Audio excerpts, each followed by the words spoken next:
So my stream deck decided not to cooperate with OBS today.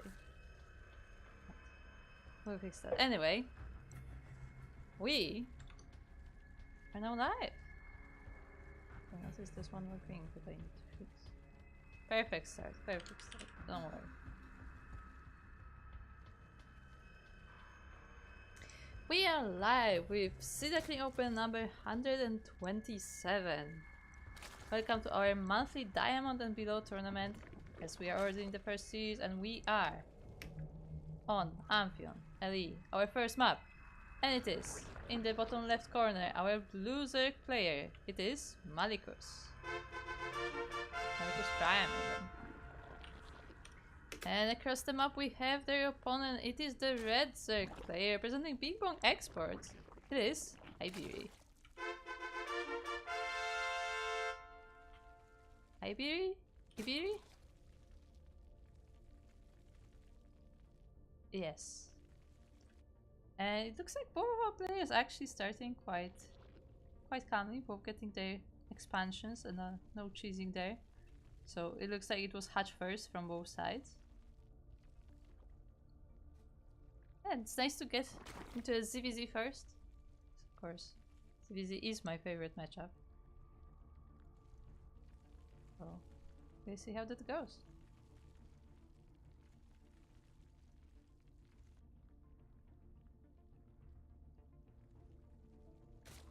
For now, both of our players just, you know, getting a few Zerglings just as a safety measure. Nobody is really getting aggressive. Both players working on queens, working on their economy. Well, it looks like the links will meet across the map. But those are scouting links, and they will be going straight into the base of their opponents. Iberi is the first one to take a third.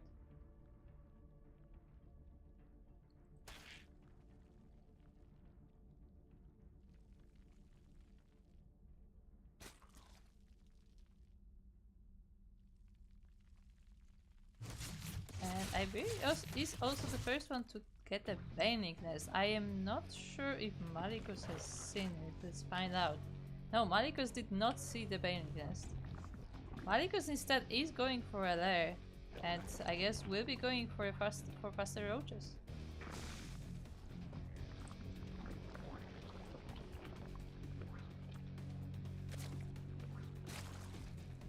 So Malicus is trying to skip the Link Bane phase, and we'll see if he can do it. I assume he will, because he does have a start of a wall set up.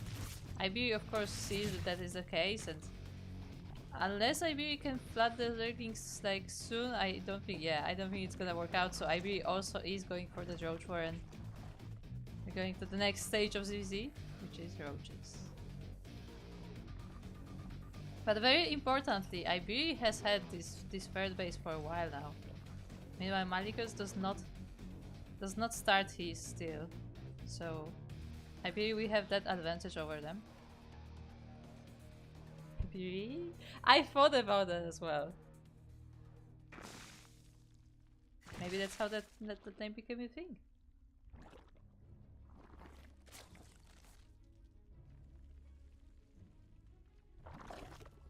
Yeah, the advantage of Malicus is that because he had the tech much earlier, he's able to get his upgrades faster as well. I mean, Iberi isn't that far behind in the +1 range, but the roach speed will definitely be a huge boon for Malicus.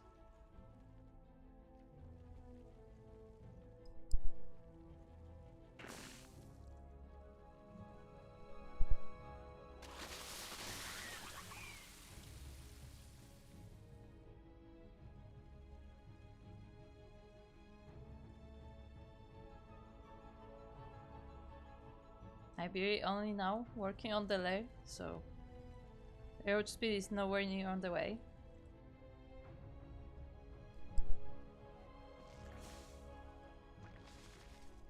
We even have a Zergling from Iberi making sure that that fair base does not go down, but Iberi also missed the army moving out. At the same time though, Iberi gets a little bit of a ring run by into the natural base, which is nice, but they have to save their third first. The queen is going down. Malikus has the numbers, Malikus has the upgrades, upgrade advantage as well. Maybe he's trying to set up in the natural base instead, loses that third base. But the setup on the ramp does look quite solid, so I don't know if Malikus can get in through the clear. Ooh, but the Roach Warren is in danger, it will be going down, so IBR cannot reinforce. IBR is supply blocked anyway, so can it make more reinforcements? Even if that wasn't the case. It's a nice concave, but yeah, I think IBR has just enough to hold this for now. But IBR cannot remake this army. I mean, IBR is remaking Roach Warren, is halfway done, but Malikus should have reinforcements by now. They are waddling across the map, so it takes a while, but they are here. The third hatch gets cancelled again.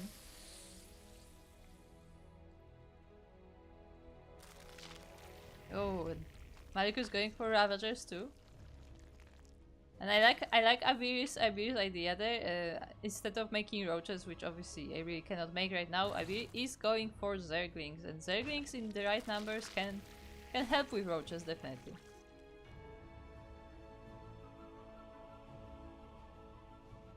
Oh, but the Ravagers are still morphing, and Malikus is going up the ramp. It looks like Malikus is sieging this location for now, but doesn't quite have enough to move up. Instead, is working on a Spire back at home. So I guess Malikus is planning a transition from this Roach army. And now IBR is going down the ramp. The Zerglings are helping to keep the army in place, and IBR is chasing. The upgrades are now even except for the speed. You have to remember that Malikus does have Roach speed while IBR doesn't.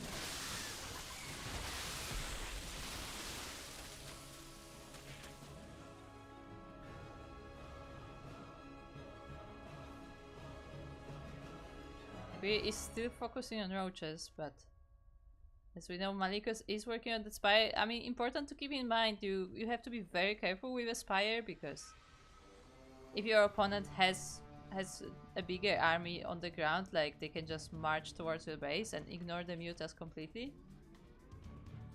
But I mean, Malikus still has a Roach force.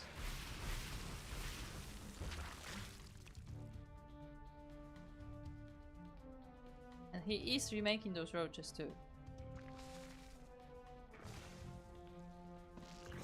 IBR is scouting the base of the Blue Zerg. But can IBR see the Spire?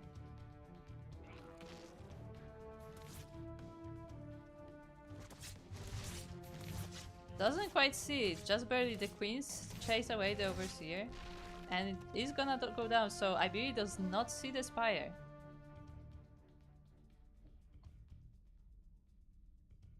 I mean, well, IBR may no, doesn't even see the fourth gas either. I was thinking maybe they saw the gases, but no. So IBR does not have an indicator that the mutas are coming, and once again is taking the third base. But Malikus is not taking any more hatcheries. The roaches are once again across the map. Once again, the upgrades are even, but IBR still does not have, actually, never mind, just finished the roach speed, so we have roach speed on both sides now.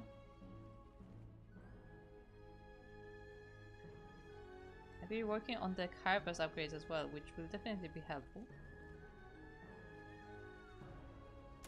But now it's time, the mutas are in the main base, and at the same time the roaches are clashing in the middle, but now IBR actually has the numbers and is able to chase Malikus away. I mean, ooh, the mutas are actually very unfocused. They don't snipe the drones, they are kinda attacking the Roach Warren. Our players are more focused on the battle in the middle of the map. And it still looks like IBR has the higher numbers and will be cleaning up the army of Malikus Prime, taking game number 1.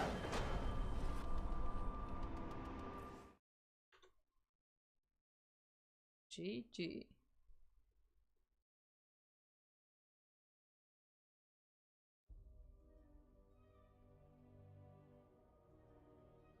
Oh, I forgot that we have said to go to the bracket first. My bad.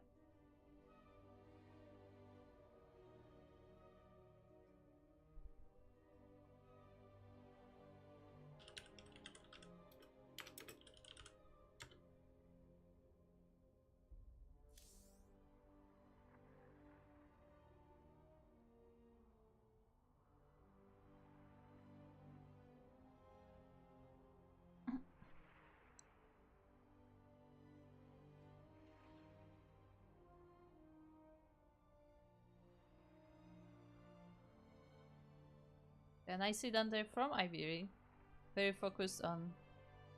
You know, it looked scary on the beginning, but then Ivory focused on the roaches and was able to take advantage of that. Because as I said, like that Muta transition, like it can catch your opponent off guard, but you also need to be ready for the potential ground attack. And as we've seen, Malikus had a bit of a trouble with that.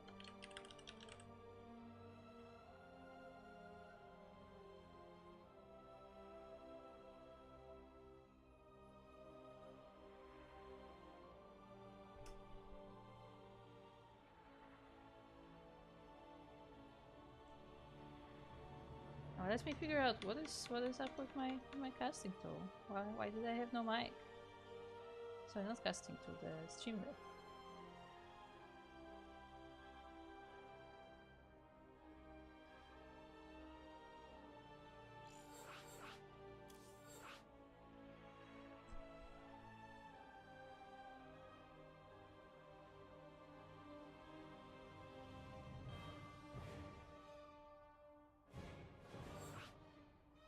Hello?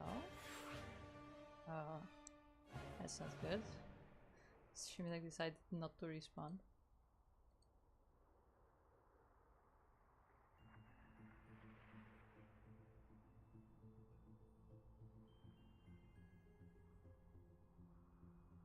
Okay, let's try this again. Okay, it seems to be working. Good. We are saved. And we are ready for game number 2.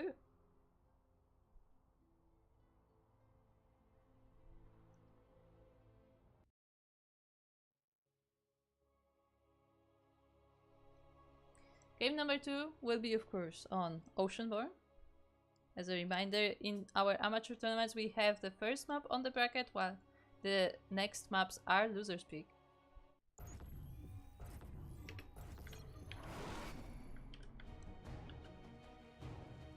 And in the top left corner of Oceanborn we have the red Zerg player. It is Malikus Prime. And across the map we have their opponent is the blue Zerg player from Big Bang Exports. It is Iberi. Also they switched colors. And last time we had Malikus being blue, Iberi being red. This time we have the opposite, so have to keep that in mind.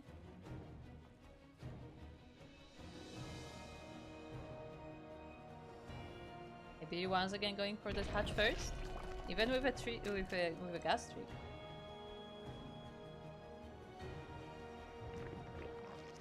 Malikus also taking his hatchery first, a little bit later.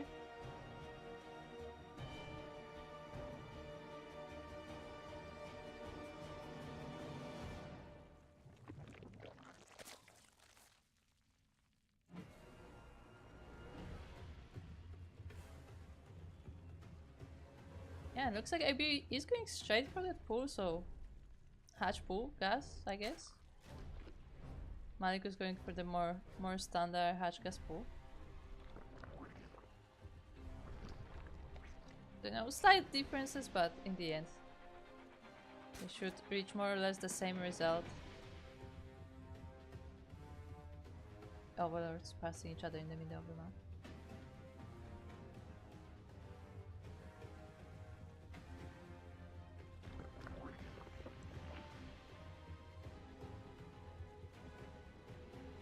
Of course, getting that earlier gas is it's very convenient for the speed because you're already mining gas as the pool is still finishing, so that will allow this speed to be a little bit faster.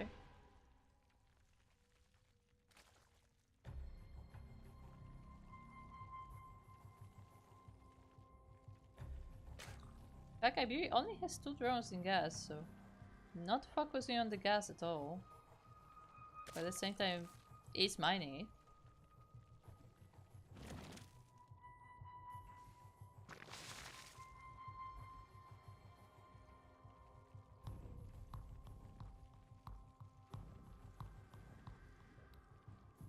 It looks like Iberia is rather focusing on getting the queens out first, so getting queens on both hatcheries. And we'll take... actually, this will be 4 queens because 2 of them are already out and this will be 2 more. And only then getting speed after, I assume. Okay, speed? In fact, neither of our players is getting speed.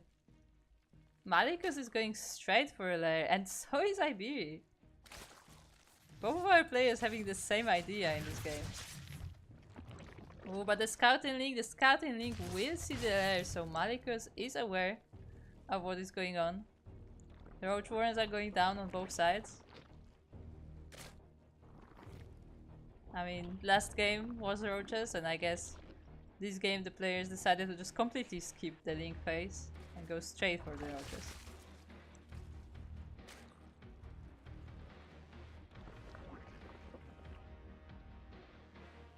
The overlord just chilling with the duck.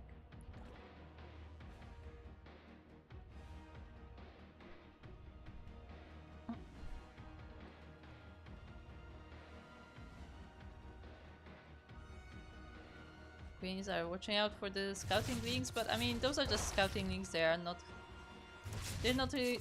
They don't really pose any danger to Iberia, and I mean there's not much to be scouted anymore. Like. The roach warren is in the wall, the lair was already scouted, so Malikus is already aware of everything. Both our players getting upgrades around the same time.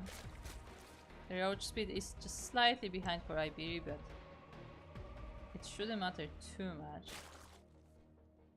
And once again, Iberia is taking a 3rd base with this. Malikus is not.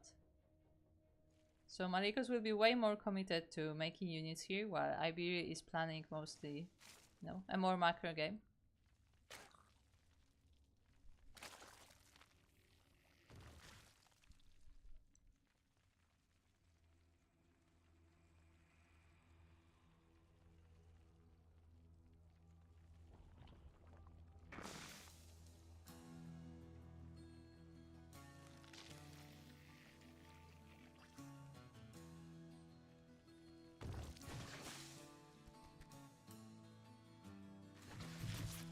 Looks like it's time. Iberia does scout this roach move out from the side of Malikus.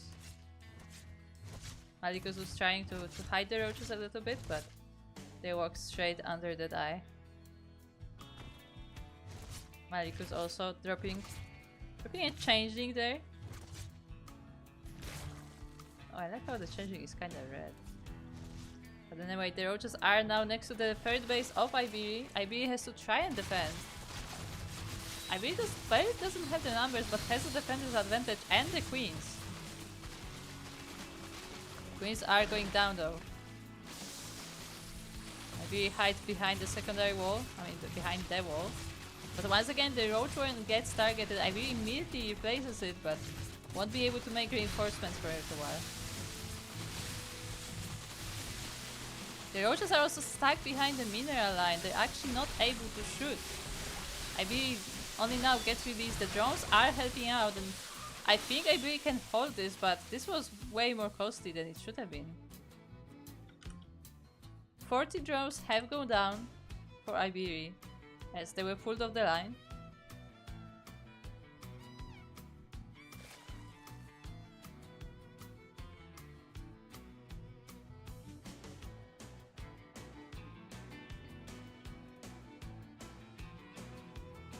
Another small force from Malikus is coming across the map, but it's only a small force, and I think Iberia should be able to handle it quite easy.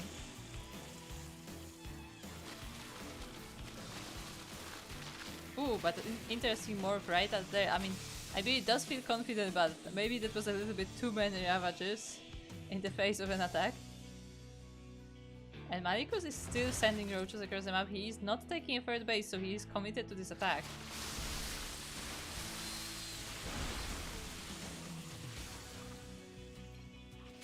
But yeah, with this overwhelming army from Ibiri, GG's called, and Ibiri will be taking this series 2-0.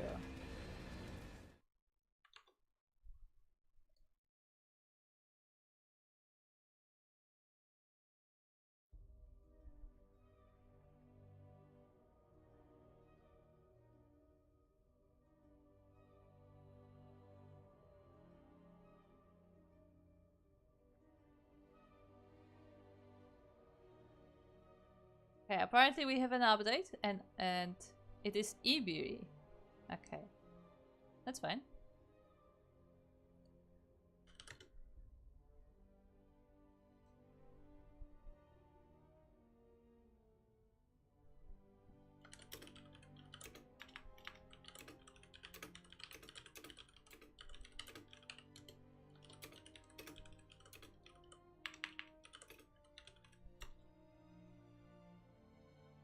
So GG to our players. We had some nice roach wars to begin the day. But this is just the beginning of our tournament, as we have a whole bracket ahead of us. And let's take a look at the bracket, shall we?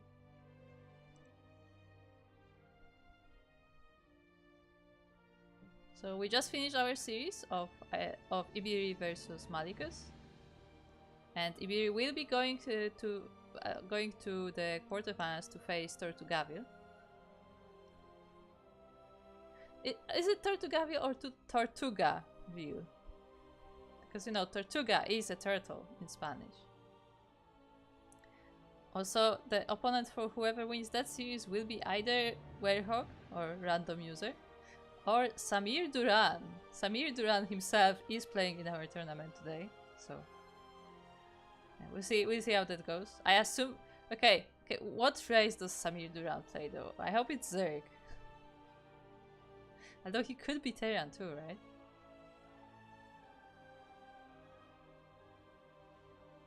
We also in the upper part of the bracket we have Battle Pants versus Hollow Ghost. The winner of that going against Captain Fish. And then we also have Demasio or Leonardo versus 85.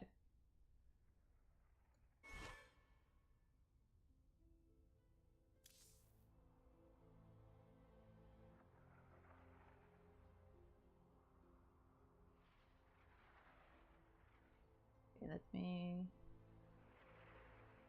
change some settings first though.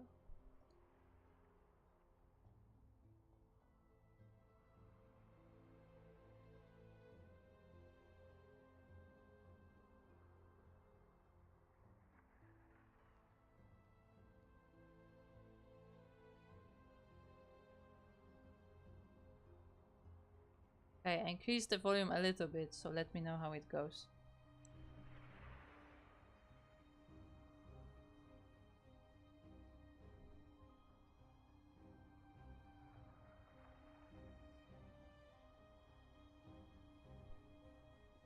Oh, as we just got the result, and it looks like Samir Duran has taken down Werehog 2-0. Here we go.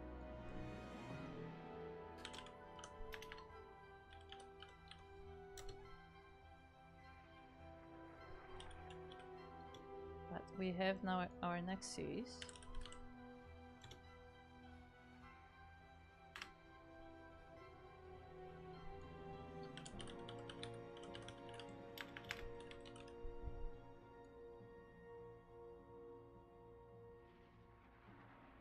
He is a turtle.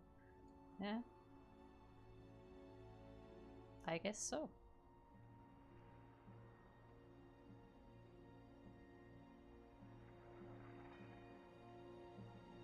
Ah, Punara Light VIP. Yes.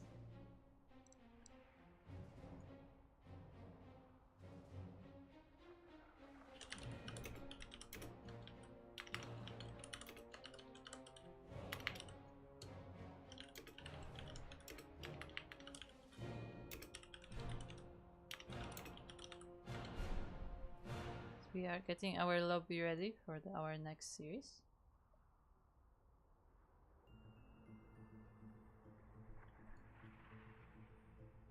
Let me know if the sound has improved at all. If not, then I'm just gonna boost the volume a little bit more.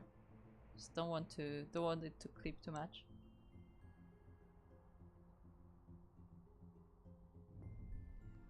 Tortuga!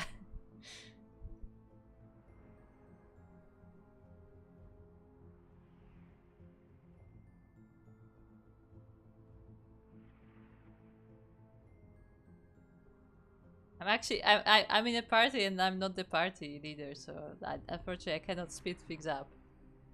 So as soon as our players are ready, we will be having this series.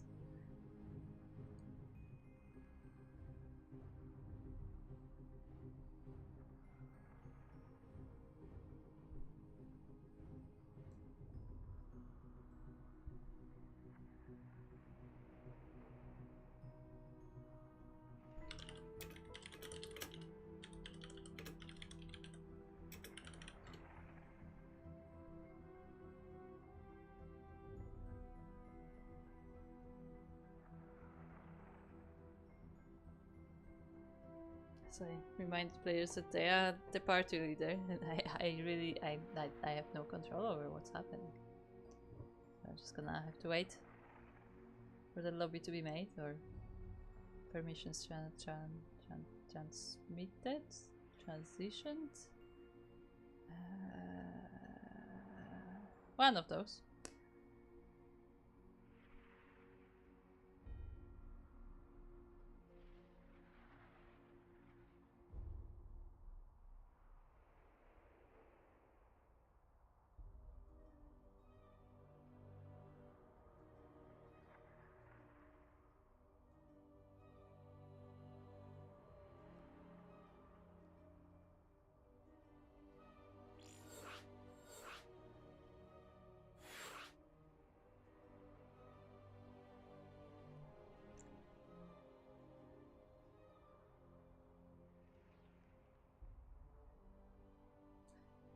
Anyway, as a reminder, this is a monthly diamond and below tournament, so if you are of the rank diamond or below, then you can sign up for this tournament next month. We also have Masters 1 open for the Masters players, up to 4.7k MMR, so you can also check that out. And if you want to support our tournaments, then make sure to check out the Patreon. Patreon is how we support this tournament, how we fund all the prize pools. So if you want these tournaments to continue and see them grow, then make sure to check out the Patreon.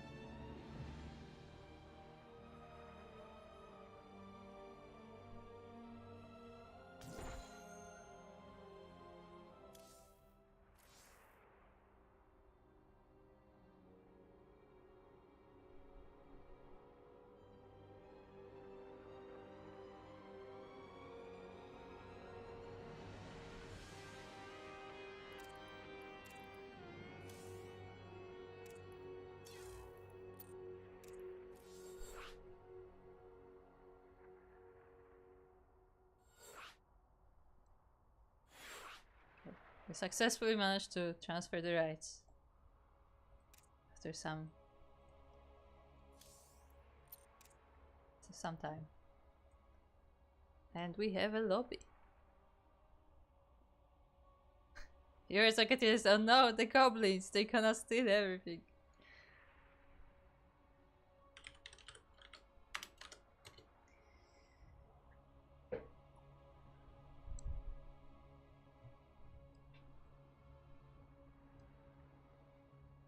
Okay.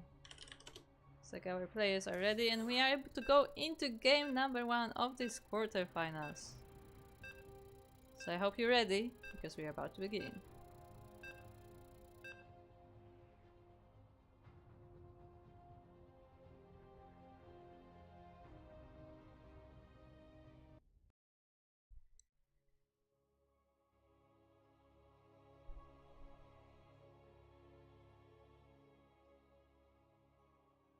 Next we have this awkward silence as the game is still loading.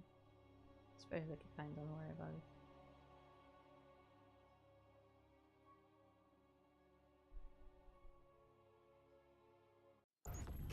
And welcome to Post Youth LE, as we are in the top right corner where we have the first of our players. It is from Mexico, I believe. Representing King SC, it is Tortuga Field.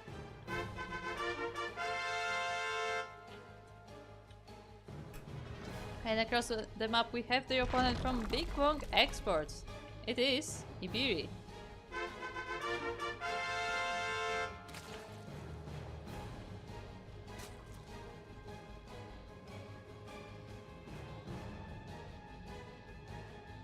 Postube, of course, a very interesting map with this natural base in the base, I guess, and gold minerals on top. So very interesting map layout, and also not the very I don't want to say not well loved, but like not very popular map among the players. Unfortunately, it does get vetoed quite frequently. So pretty much the only time when you see it being played is when the first map is already, you know, chosen for the players. Of course, have Moopies all around the map. Yes, those are Moopies, not Ewoks or Ewoks. Just so you know.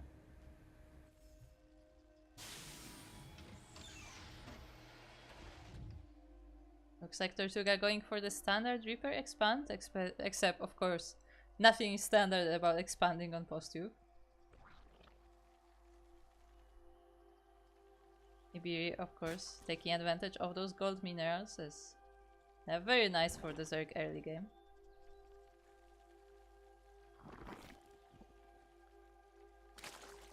Tortuga even sending an SCV scout.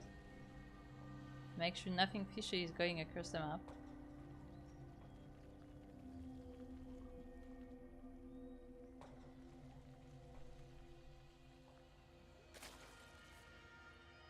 Another feature of the map is, of course, this mineral wall blocking the entrance to the gold, or the half gold.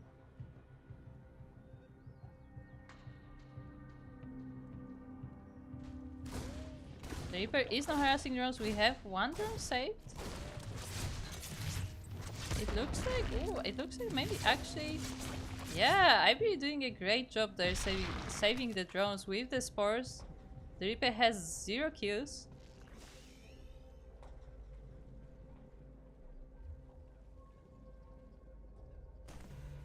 The Zenglings tried to poke at the wall of the Zeran, but they don't get anything done there. But yeah, very nice micro there from Ibiri, not losing a single drone despite not having any defensive forces. Now sending 2 queens down to make sure that this third hatchery goes up. The Reaper was busy with the Zergling anyway. So yeah, overall very nice start there for Ibiri. And Ibiri going straight for the roaches.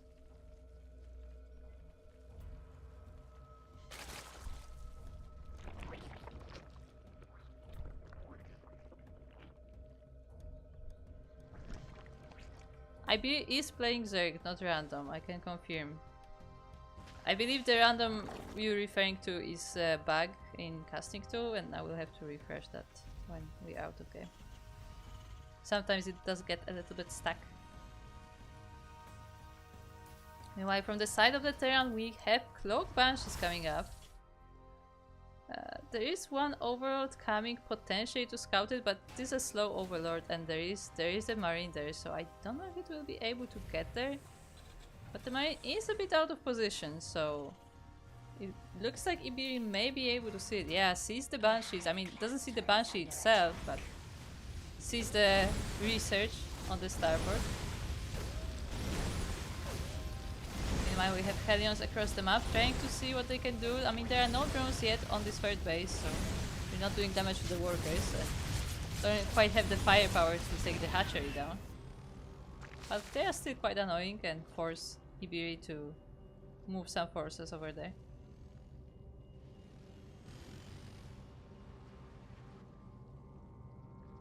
Oh, now the drones are coming up and Hellions are looking for the chance. There are roaches there as well to help out with the defense, but yeah, that's a very scary moment for those workers.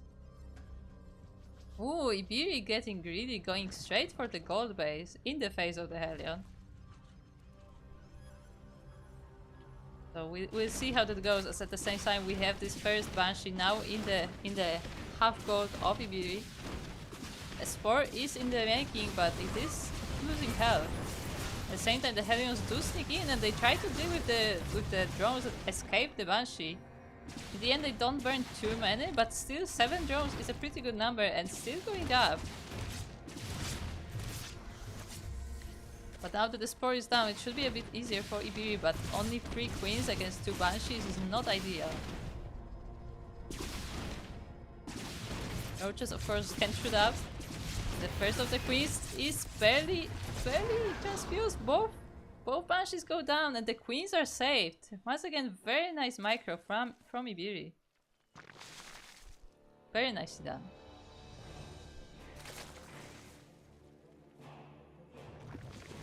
Ibiri really doing well there on the defense.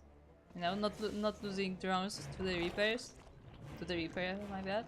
And then taking care of the Banshees. Of course, Ibiri has already lost some drones to the Banshees, but was able to take them both down with the Queens alone. So nicely done there.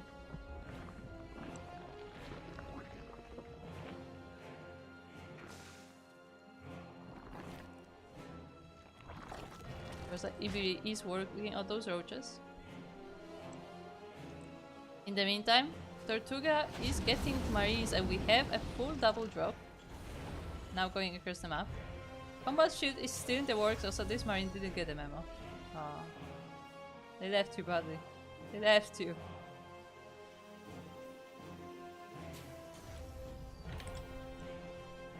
Is he gonna run the entire way? He also wants to be part of the drop. Don't leave him like this. Ah. Is he gonna make it? I can hear the Marines in the background, so don't you worry. He's gonna run the entire way. This is very important, I'm sorry. No! Marine, no! Oh. Look, he tried so hard to be part of the army. Okay? He tried. Meanwhile, the double drop is now going towards the main base of Ibiri. Roaches are there to respawn, so I don't think there will be too many losses. Yeah, Ibiri is on top of things. There are queens in the third base as well, just to make sure that the drop does not land anywhere. Tortuga has seen the Hydra then as well.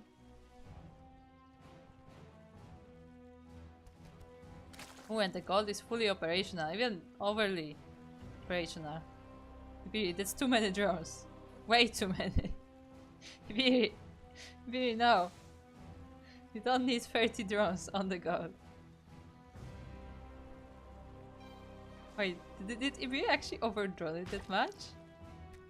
They did.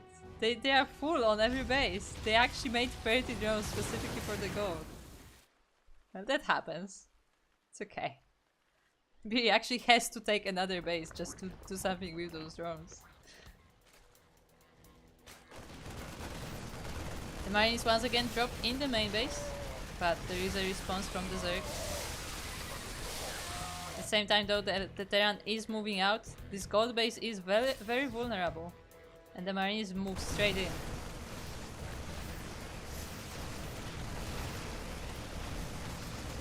The roaches are here to respawn, but the drones have already gone down.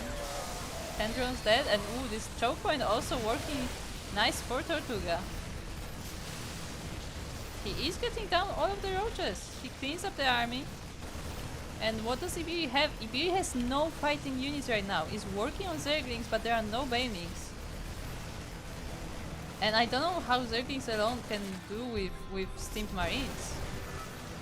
Tortuga is just going forward. The Zerglings will now try to help out. I mean, the Marines are damaged from all the steaming and fighting the roaches earlier, but they deal with the Zerglings, and once again, the army is completely cleaned up. The drones are going down, the queens are now in danger. Of course, the army of the Terran has been getting smaller as well, so it's not as scary as it was before, but there's still a lot of firepower. At the same time, the reinforcements are coming across the map on the other side, and this base is also in danger, and with that is enough. GG is called. Tortuga will be taking game number 1.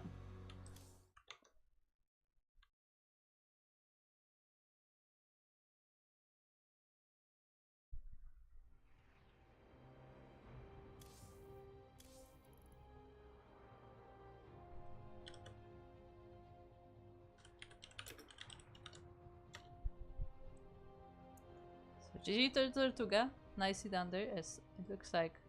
Yeah, let me refresh this. There you go. Nicely done there by Tortuga, you know.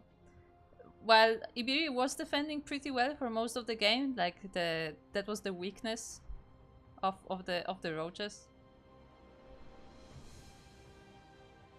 The weakness of the, I guess, the smaller supply of an army for Ibiri. Where like while Ibiri defends very well from harassment, like the main army was just able to overwhelm them. And with that, we have Tortuga up 1-0 in this series, in this best of 3 series.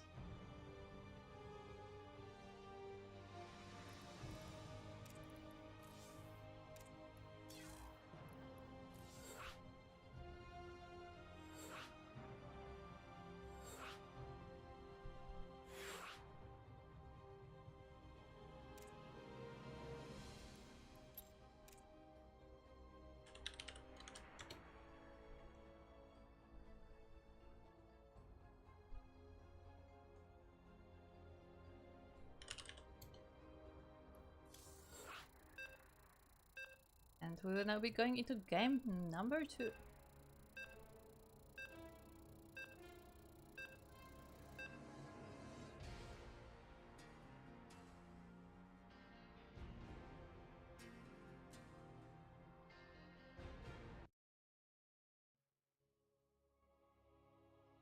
Get marined. I mean, look, man with gun. We know that man with gun is pretty good.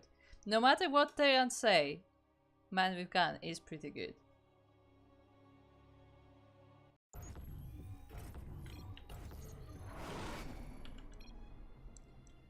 And we are looking at the Terran right now as we spawn in the bottom right corner of side Delta Alley. It is our blue Terran player from Mexico. It's Tortugaville. Or Tortugaville. Or Tortuga. Or just a turtle. But he didn't turtle. Anyway, across the map we have their opponent. It is the representative of Big Bone Exports, the Red Zerg player. It is Ibiri.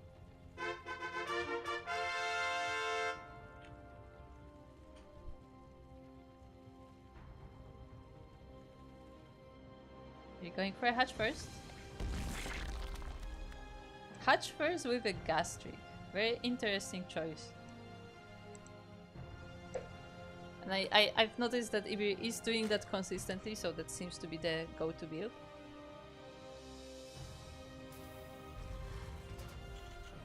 Meanwhile, we have a double Rax from Tortuga on the low ground. So it looks like we will be going a bit more aggressive this time. The Rax immediately rallied across the map. I would say it's an interesting choice, considering that Ibiri was doing pretty well with the harassment. But at the same time, we have noticed before that Ibiri does not have a lot of units in the early game. Like, mostly relies on defending with queens, you know, micro and so on, but there's barely any units on the beginning of the game.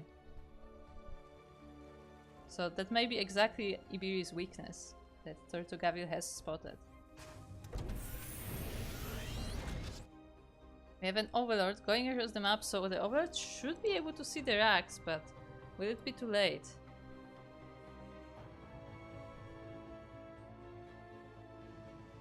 First Reaper is out. And now Ibiri sees the double racks. No add-ons, just Reapers. What does Ibiri do? I mean, they're making queens for now. There's not much they can do. Oh, they are making more drones? I don't know if Ibiri realizes how committed this might be. Obviously, this is not a proxy, so there's no like immediate danger, but yeah, there will be two Reapers at a time coming out. And we'll see where Tortuga stops. I mean, Tortuga is taking the natural base, so this is not gonna be like a committed all-in. But yeah, we'll see how many Reapers we get. This drone, of course, is in great danger. It is gonna be saved by the extractor, but... Oh, actually, I don't know if it can. Yeah, the drone goes down with 3 Reapers. The extractor is not enough. The queens are going out to try and help out, but they are off of creep. So it's very easy for Tortuga to micro away. I mean, Ibiri is not suffering too many losses yet. And is able to take that third base eventually. We have 4 Reapers on the map now.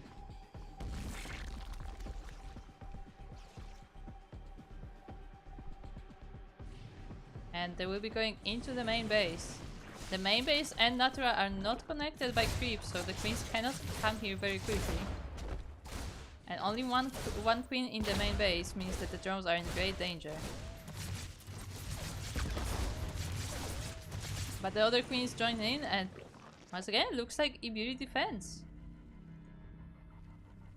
Do you use any drones? 2 drones total died, so one of them must have fallen here. But yeah, other than that, Ibiri doing pretty good. Roach Warren on the way. And it doesn't look like Tortuga's build has quite worked out. He is of course transitioning into more of a standard game.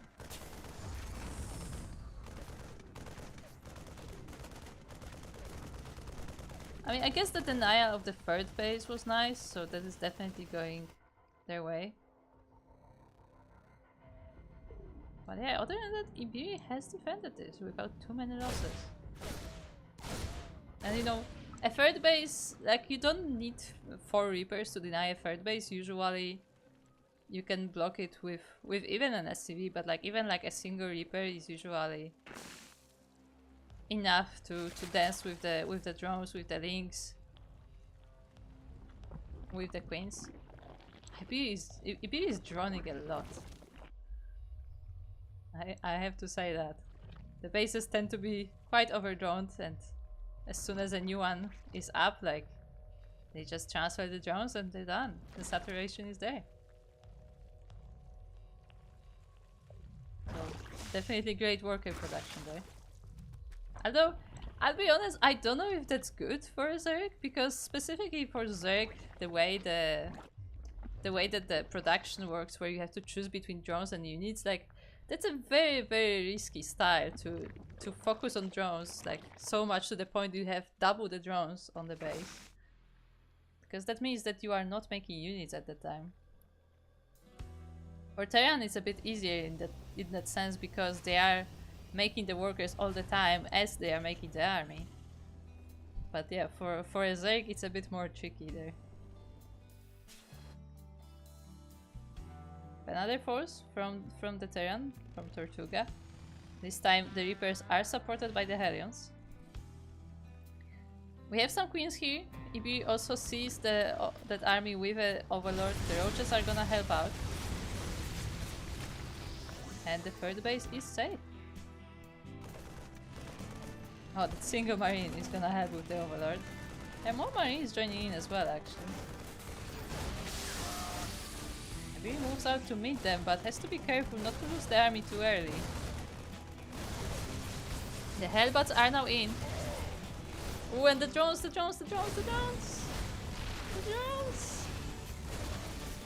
the Hellbats didn't focus them! The drones survived, the drones escaped. And the Roaches will be dealing with the rest of this army, and yeah, just like that, it looks like Tortuga will be denied this attack. It looked very scary for a moment, but the drones escape, the army is able to regroup, and yeah, the Terran threat is gone. Meanwhile, Hive is on the way for the Zerg. 4th base is already up. Just needs the drones transferred, and we do have the drones. So yeah, looking pretty nice for Ibiri this game.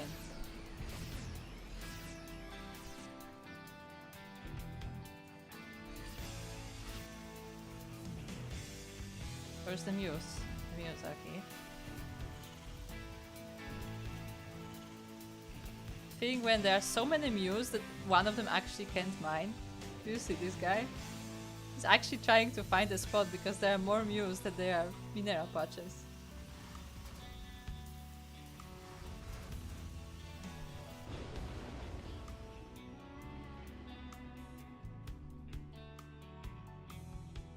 Once again, a double drop from Tortuga going across the map. Ibiri is taking the 5th base. Looks like the double drop will be able to spot it.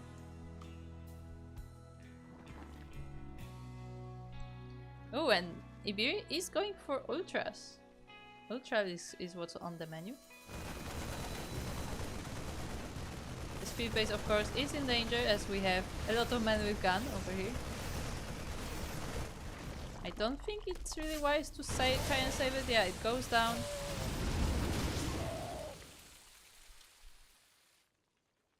But we have Roach army on both sides of this little beach.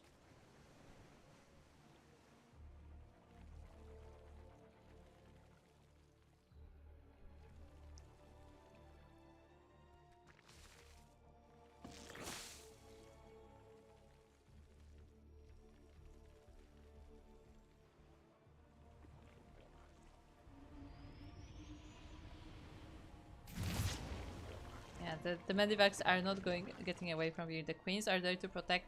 Although there are no queens in the main base, but we have spore crawlers instead. Ibiri is a little bit afraid of this drop. Same time working on those ultra upgrades, working on Vipers, but we have another Terran army coming from the bottom of the map. Ibiri was distracted at the top. The army at the bottom did attack, and this base is in great danger. The roaches are here to help, but the hatchery will be going down regardless. Ooh, the tanks are exposed. The roaches will focus on those instead. At the same time, we have Banings on the front. A lot of the marines do go down. But 2 Medivacs are still full. Ooh, another kill on the hatchery at the top. Very nice pickups for Tortuga. We're trying to go into the main base now as all of the spores are repositioning.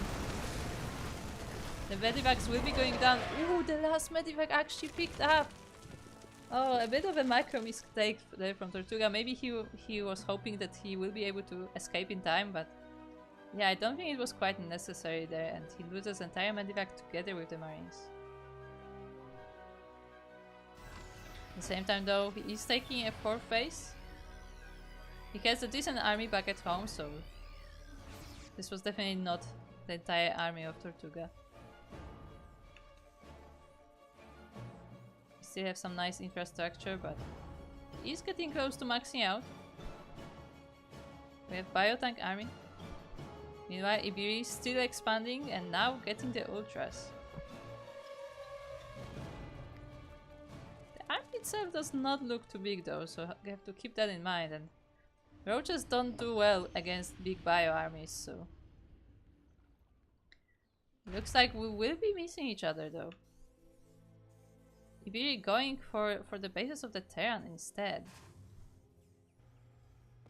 But upon noticing the Terran, Ibiri is coming back. The Ultras are trying to help, but they do not have any support. And they are going down. So is the base. Now the roaches are here, and the army of the Terran is quite spread out, which is helping Ibiri.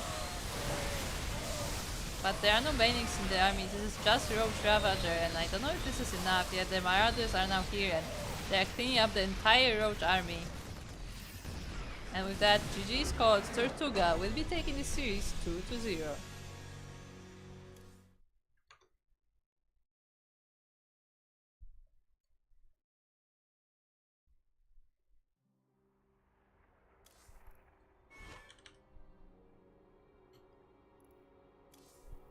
So, GG to Tortuga. He will be taking the series and he is moving on to the semi-finals of our today's tournament.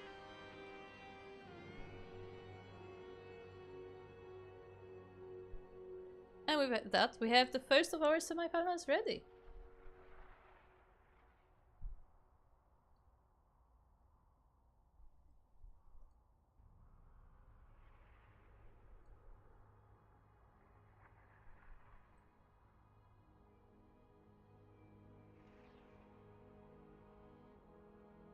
Oh, okay. I am getting an update from Light, our live correspondent, admin Light, that Samir Duran, who Tortuga will now be facing in the semifinals, is in fact Mar from the last Duckling Open. And if you remember Mar was a very special player. Look, as a Zerg, I found Mar absolutely hilarious to watch. And why that is, you ask? Did he do some crazy cheese, like some Papa Panda level builds? No. Mar only expands. He expands and he makes drones. There's nothing else, just expands and makes drones, and then he makes an army. Like, he goes 3 hatcheries, no pool, no gas, no nothing, every game. He has no units for like solid 5 minutes of the game. It's just quite something to watch. I mean, we'll see if he maybe has changed the style since then, but yeah, very interesting.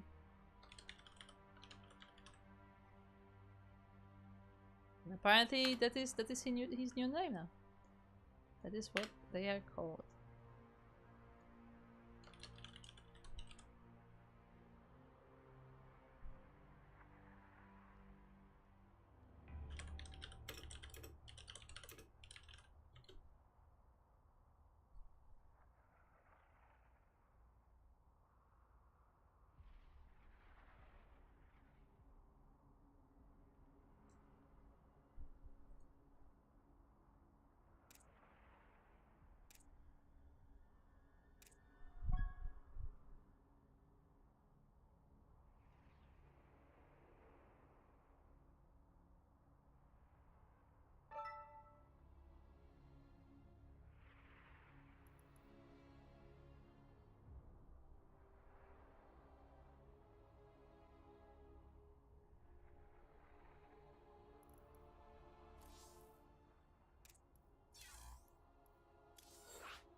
So we are setting up the lobby for the first of our semifinals.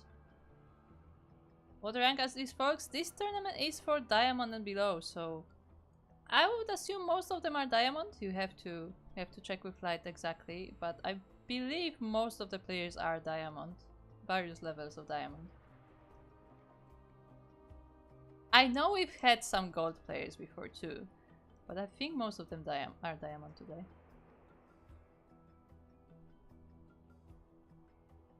There's an agent of chaos and distraction and pants. When did I make a pan?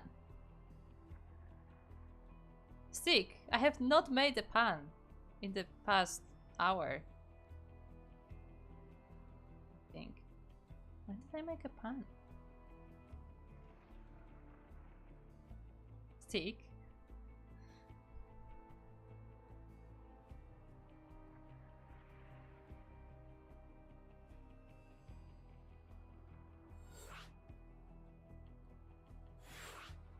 Okay.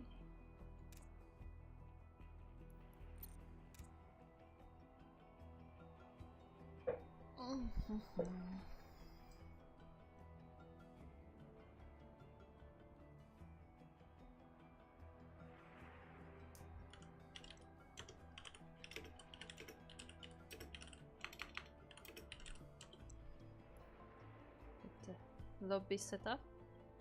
So as a reminder, we are going for the first of our semifinals.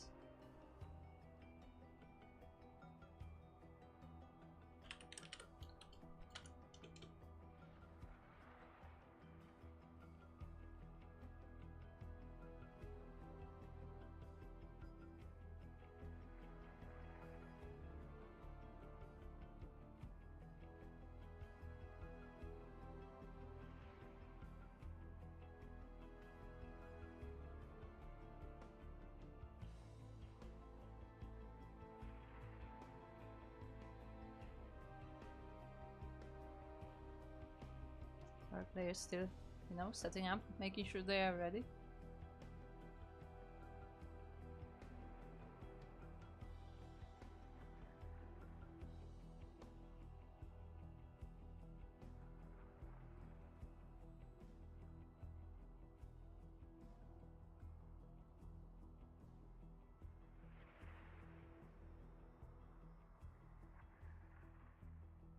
What I have seen so far was higher than my level, and I have 3.2 MMR. Look.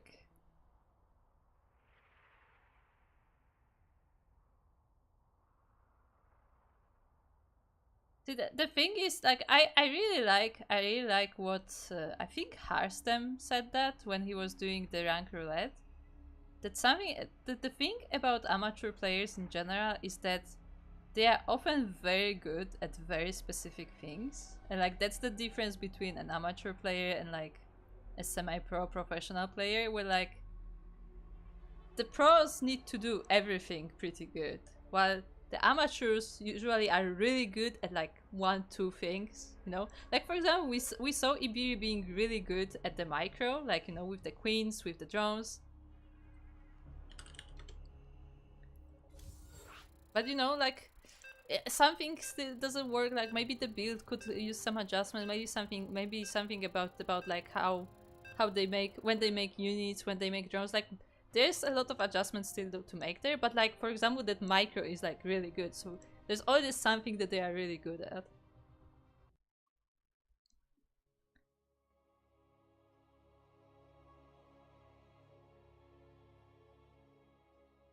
Now, Light is updating us that we had some platinum players today, but most of them are diamond.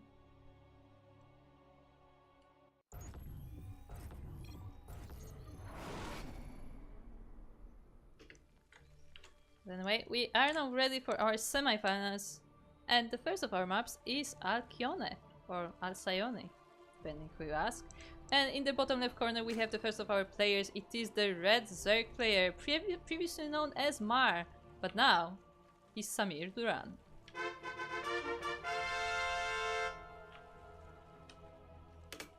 Meanwhile, across the map we have a blue Terran player from Mexico, representing King SC.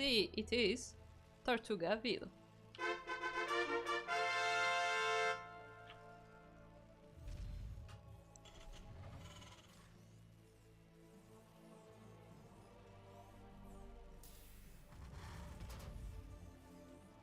I don't know what chat is rendering.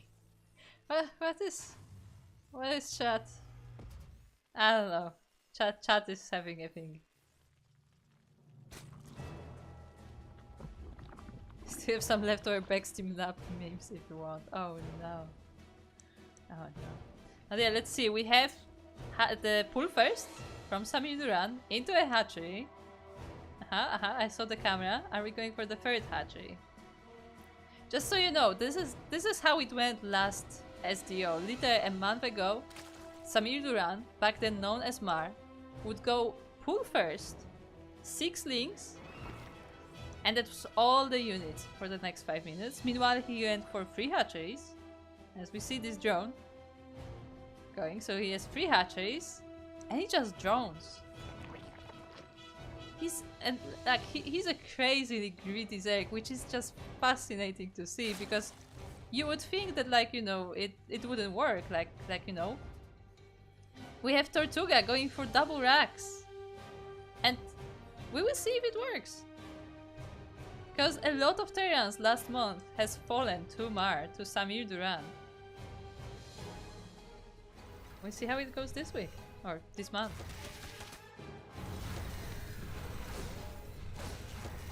And now the Reaper is playing with the Zerglings in the middle of the map. Maybe Tortuga did not expect this many links to be out already. But those are slow links. There is no speed coming. The extractor has only just finished, so there will not be enough resources for speed for a while. With 2 Reapers, this is suddenly very scary.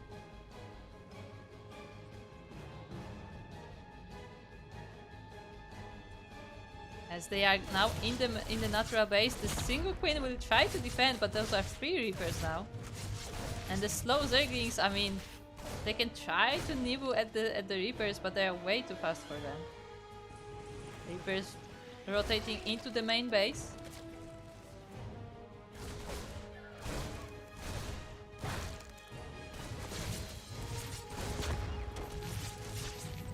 Queens are here to join the defense though, and yeah, the Reapers are being chased off.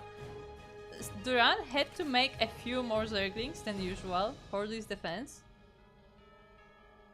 But the free bases are safe. The drones are safe. Yeah, he can just macro up. And still no speed. Still no speed. Also, hello Jim Rising in the chat. That's a name I did not expect at this hour. Welcome, welcome. We are currently casting the amateur tournament for Diamond and below. This is a monthly tournament. I know that usually you expect light here, but this time it's me. The Reapers once again dive into the natural base, but there are enough Queens and Zerglings here to defend. Of course, those are still slow links, so they can't really chase the Reapers, but it's enough to fend them off. And yeah, I mean, Duran has lost 2 drones and 8 Zerglings. That's all he lost. Like, sure, like he lost more than Tortuga has, but I feel like Tortuga expected way more damage from committing to Reapers so much. Ah, Tortuga is your viewer. Okay, that explains a lot. 4 AM. Look at the dedication. Like, Tortuga should be honored that Jim Rising is here at 4 AM to watch his viewer play. Okay, that's beautiful.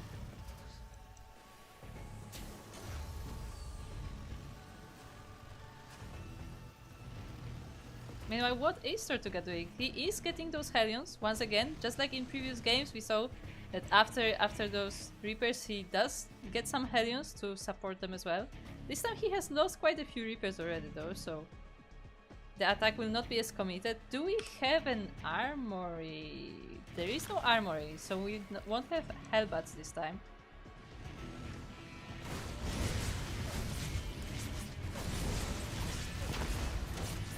The Queens are here to defend, and now we have Roaches and Ravagers as well, so they should be able to fend it off. One of the Queens is getting low though.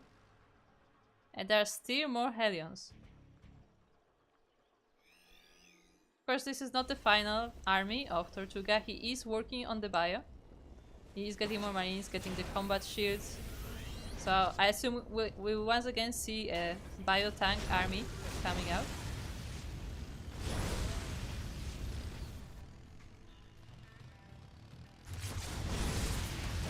The Zerglings now have speed and they are able to chase these Hellions down and kill them off. Very nicely done. They're getting a few sniped already. At the same time, the Roach Ravager army is coming across the map. There are a lot of Marines here, so they should be able to help out, but I don't see any tanks. Yeah, I don't think there's enough army to defend, and the Zerglings are running straight into the natural base.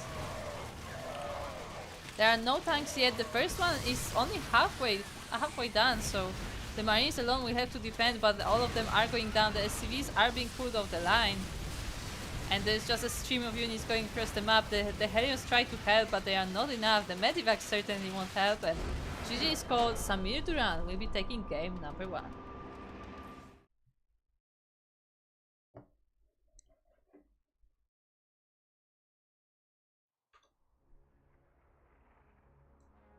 Ah, remember what I was gonna do? I was gonna do predictions. Every time. Every time. Look, I will remember for the next series. It's not like I've been trying to do it for the pre-series and forget every time. It's fine. I can do this. But yeah, catching up on chat, I saw... Yeah, Senju is saying that it's true he's good at defending cheese. But and chaotic plays in early games, but the late game and spellcaster comes. Yeah, exactly. Like people have like, you know, specific skills. I mean, to be fair, it's also a thing where like you don't get to the late game as often, so it's also harder to learn that.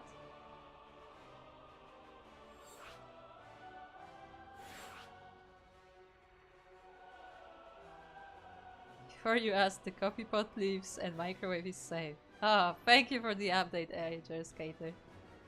For those who don't know, the joke is that Air Skater has a place, has a flat. I don't know if it's flat, a house, but the place they're living at has a microwave that is hanging under the cupboard, and it just looks unsafe. We are very concerned about the microwave one day just falling off.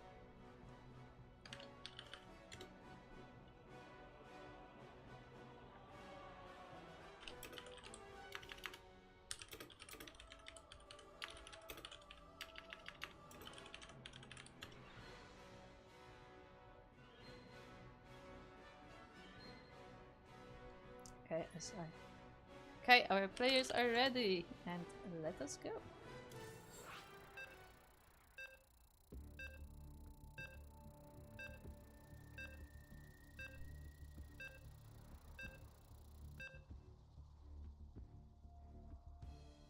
It looks like Gymnasium just finished a very long stream. I mean, yeah, that's a thing, right? For streamers. Also, what? Okay, hold on. Midrun is of course Zerg, not random.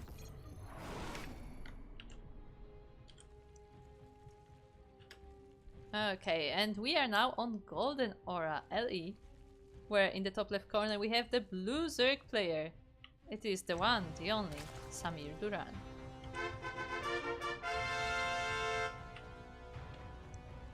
And across the map we have their opponent, it is the red Terran player.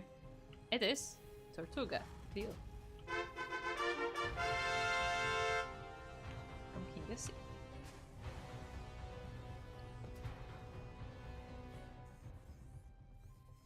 The one got some grapes. This is a lemonade stand, I Skater.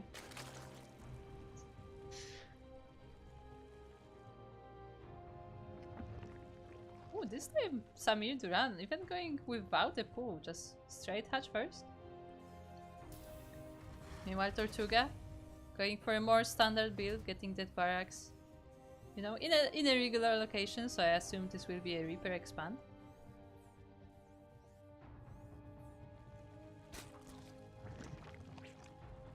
Oh, is Samir Duran playing a regular build?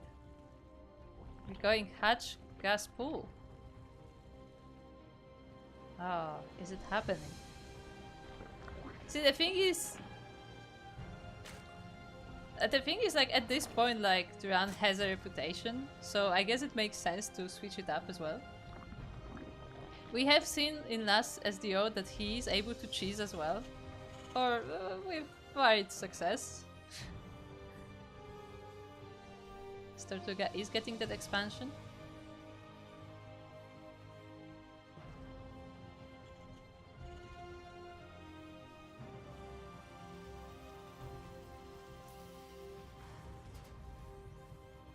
And we'll see if Tortuga can bring this back. As a reminder, this is a best of 3 semi-final.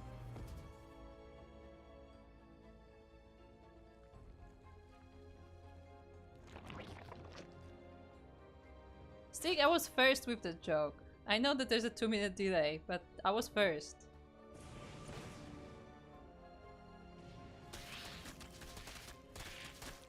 After The Reaper is going into the main base. And will put oh, I was about to say he will be able to focus one of the drones, but actually it gets distracted by the Zerglings. And the drone survives. Very nice there for Duran. Oh, the drone was already... It got some break, you know? It can't be working that hard in these conditions. It needed a break.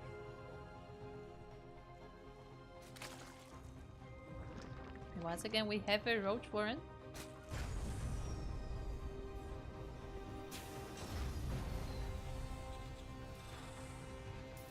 Meanwhile, across the map, it is a 1-1-1 from the Terran. Once again, get going for those Hellions.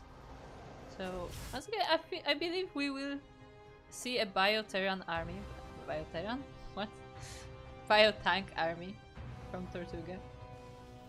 Which is funny considering his name, like for Tortuga, which was again a turtle, he does not turtle a lot from my experience.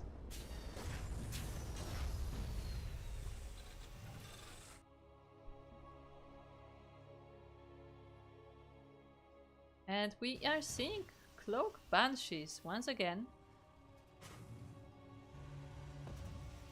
They did pretty okay versus Ibiri, but you know, as we remember, Ibiri was pretty good with the Queen Micro and was able to take both Banshees down. Not before they did some damage to the economy, but still. Oh, but Roaches are now out on the map and the Hellions can no longer get into the bases of the Zerg. They're trying to face the Roaches, which I don't know if it's a great idea, but they are definitely faster than the Zerg, so they're able to just go around them. One of the Roaches actually reached the base across the map and is now working down on these people. Unfortunate. As more Roaches do show up, the Banshee will be happy with the defense, but the Zerg is now in the natural base. At the same time, the Hellions went straight into the natural and 7 drones did go down. The SCVs from the Terran were evacuated, 2 of them did fall, but now the wall is solid. The building SCV will go down though, so this building will not be able to finish, but the Marines should be more than enough to hold here.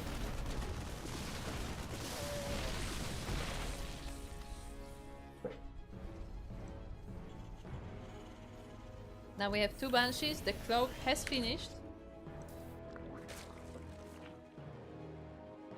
Duran, of course, has seen the Banshees and is getting spores in every base now.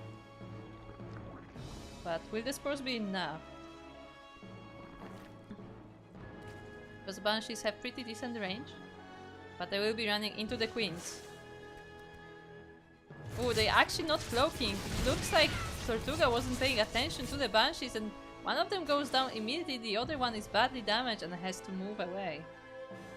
Unfortunate rally there for the Terran.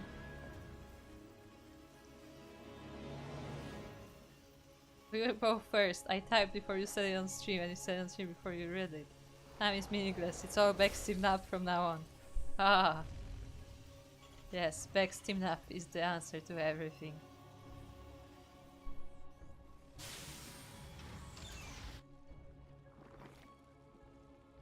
Time is not meaningless, time is relative. Oh. Oh. Chat is getting philosophical. Yes, the Banshee is getting repaired actually, so it will be able to dive back in.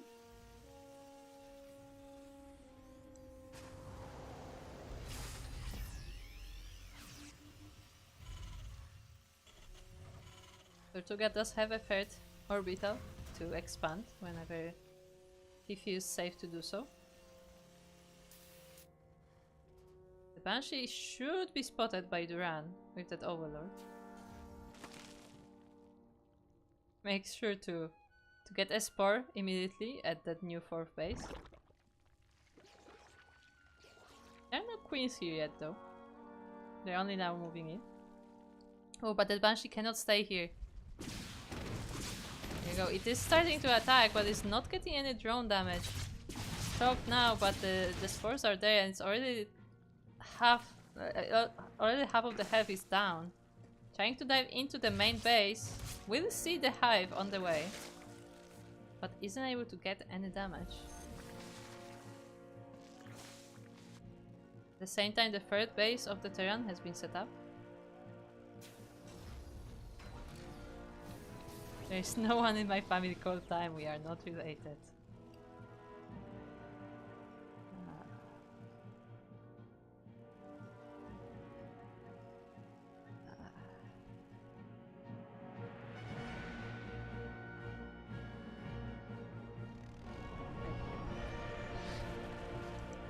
Anyway, Tortuga is moving across the map with this marine tank army. They have the combat shields, they have the upgrades, they have the steam, and they're going forward. Baning speed is finished, but the banings do not connect. And the splits are there. The queens are moving forward. We have so many queens actually for this defense. The Cloak Bash is trying to help out as well. The banings are actually trapped behind the queens, and now they're rolling in and they will be connecting with the Terran army. The tanks are going down, the marines are going down, the rest of the army is also in danger. The two liberators show up, but they are late to the party. Terran is getting cleaned up and the Lingbane is going across the map.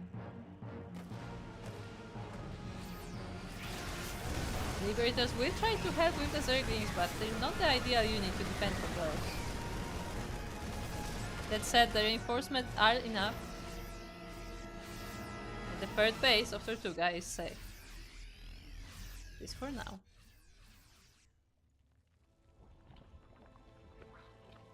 So it was definitely a scary moment as Tortuga has lost his entire army in that attack and was pushed back to his base.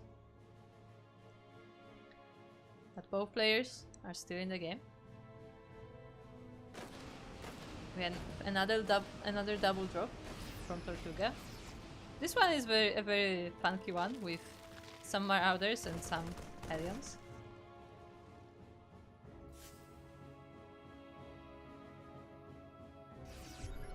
But we have Lingbane prepared and the Banings have not finished it actually, so a lot of them are being wasted, but now they are rolling in and quick pickup saves most of the bio, but not all of it.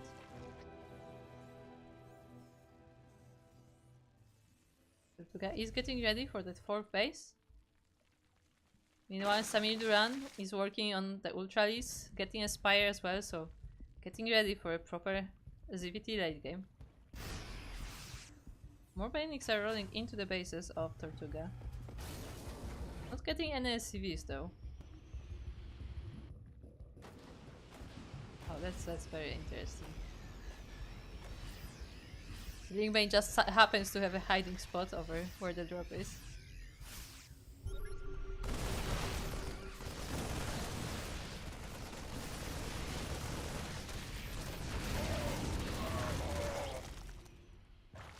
Well, it looks like one of the Liberators were actually able to get in a nice position and 5 drones will be going down, but 5 drones is not that many when you have 5 bases. And the 5th is being set up by Samir Duran.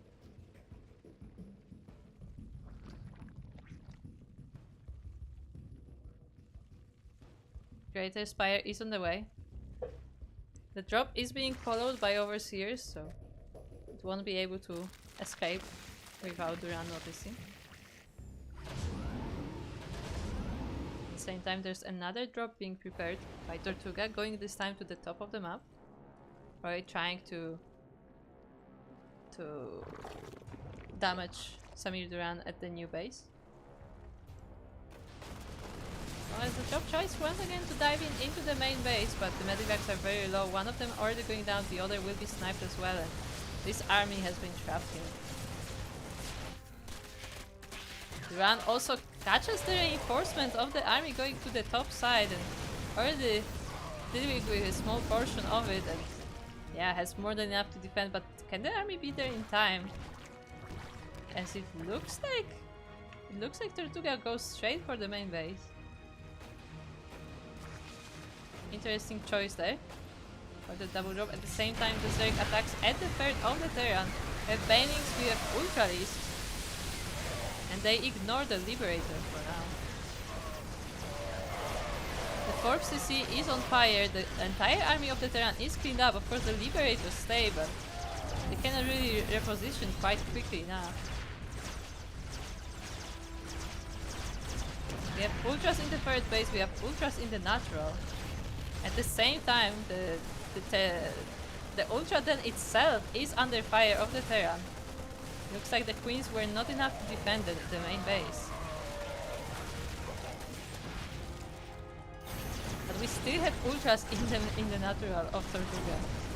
The Liberators do help, but those were a lot of losses. Even creep being spread on this base to make sure that Tortuga cannot expand.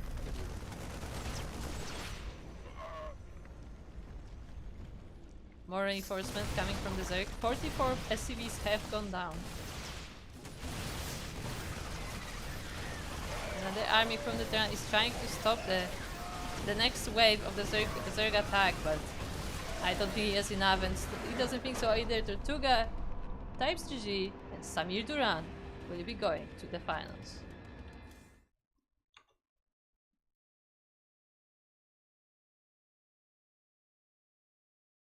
GG.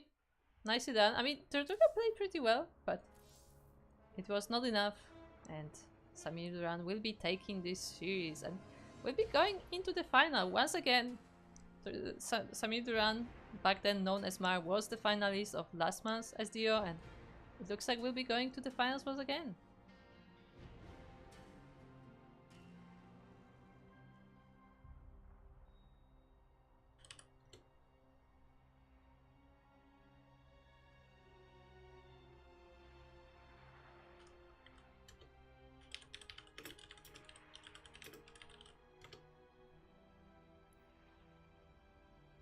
Yes, we can now take a look at this bracket.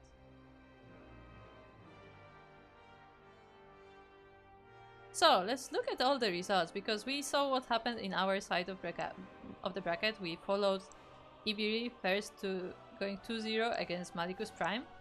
Then Tortuga went 2-0 against Ibiri, and in the other match, Samir Duran has defeated Werehog 2-0, also known as Random User, and then we saw that semi-finals of Samir Duran versus Tortuga, which this is just concluded. But at the same time, in the top part of the bracket, we had Hollow Ghost taking down Battle Pants 2-0, as well as Captain Fish 2-1 this time. Captain Fish is a pretty strong player among the amateur participants of our weekly tournaments.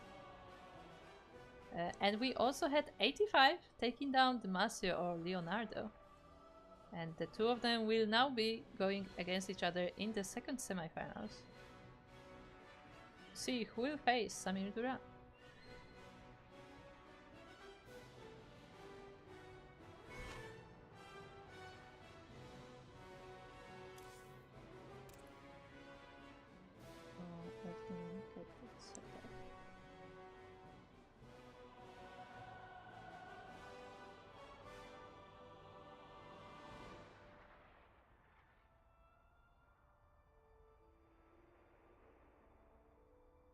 Okay, we have a very interesting server setup for this one, so bear with me.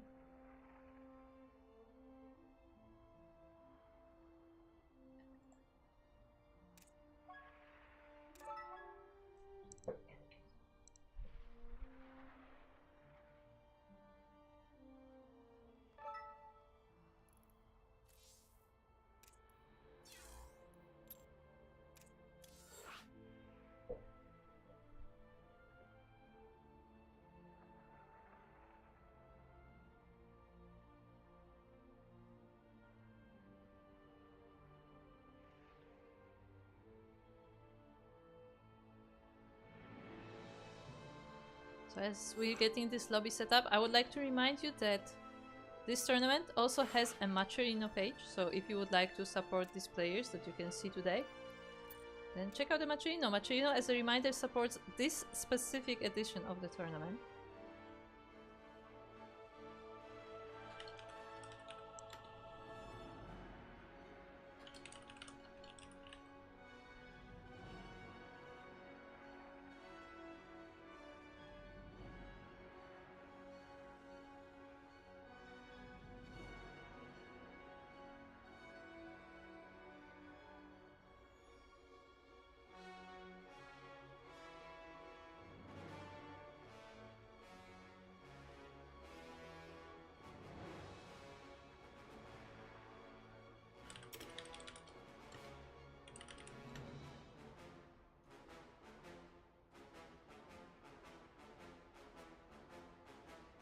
As it looks like, I'll actually get a Crowcaster. 1 second as we set this up.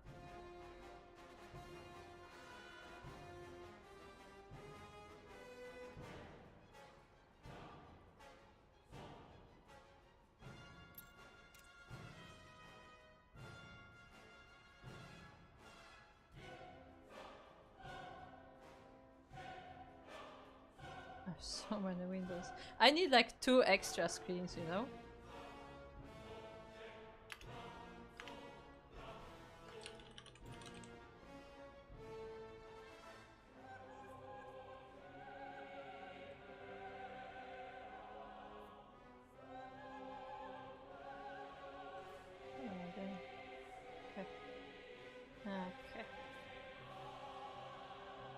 Okay. Are we on break? No, we are not on break. Hello, Light VIP. Are you going to introduce me then? I didn't know you were in the channel. Anyway, guys, it's time to welcome the other caster, the admin of today's tournament, who will be joining us for the semi-finals. It is the one, the only, Light VIP. Oh, thank you. Thank you so much for having me on. Well, it's great to be back once again for the second time today. I was casting the KSL earlier, but thank you for having me on for some SDO. Hold on, I need to pick a background for you. Okay. Where do I put you? I could put you in the pond again. Okay. That'd be fitting. That'd be fitting. No, I don't have this graphic right now. Okay. Do the players ask for a moment? No, they didn't. We are actually stalling for time right now. This is fine. Oh. Okay, I think we're ready. Okay. Players are ready. They said we are ready. Ready. Okay. Okay. Where's my party chat? Ah, I'm not panicking. You're panicking. Start the game. But yeah, I actually haven't casted a Duckling Open in a very, very long time. I don't think I've been in a more guest role with you either. Yeah, you're hosting. Yeah. I mean, the only times that we are casting together are for the Polish tournaments, really. I mean, we casted some KFCs as well, but like usually I'm the one joining in later during the tournament. So yeah, this is the first time I'm the host. Yeah, there we go. How's the tournament been so far? I've only been watching from the sidelines, hosting and organizing the event. How's it been? I enjoy to have a lot of Zerg. That's what I'm gonna say, because I feel like they're missing from a lot of other tournaments. True. Yeah, it's been pretty good. The players have been playing great, and like again, I want to emphasize, because we talked about, I don't know if you heard, but I talked about it early on the stream. How I really like what Harston said with Rank Roulette, that amateur players are really good at like 1 or 2 things. They've like very specified skill set, and that's why it's sometimes hard to tell what level they are. And I have seen that today, where we had players who are like really good at like early game defense. Like maybe they fall apart at some other things, but like they have like these very specialized skills. Oh yeah. They have their own specialities, their own expertise. You know, there's the cannon rushers, there's the cheesers, there's the macro players, there's the micro monsters as well. Like you have like, you know, your own categories of kind of players, and yeah, they have their own skill set. It's really cool to see. Yeah, indeed. But with that, we are now in game number 1 of this semifinals, and I will actually do predictions. Look at that. Look, the predictions, they are live for the first time today. At the same time, a quick shout out to Jam Squad 87 for subscribing with Prime. Thank you very much. But let's now get to our series, as we are on Alcyone or Alcyone Ellie. And in the bottom left corner we have the first of our players. It is the green Protoss player, known as 85. Known as Tricky, I believe. But here is Fruit Ninja.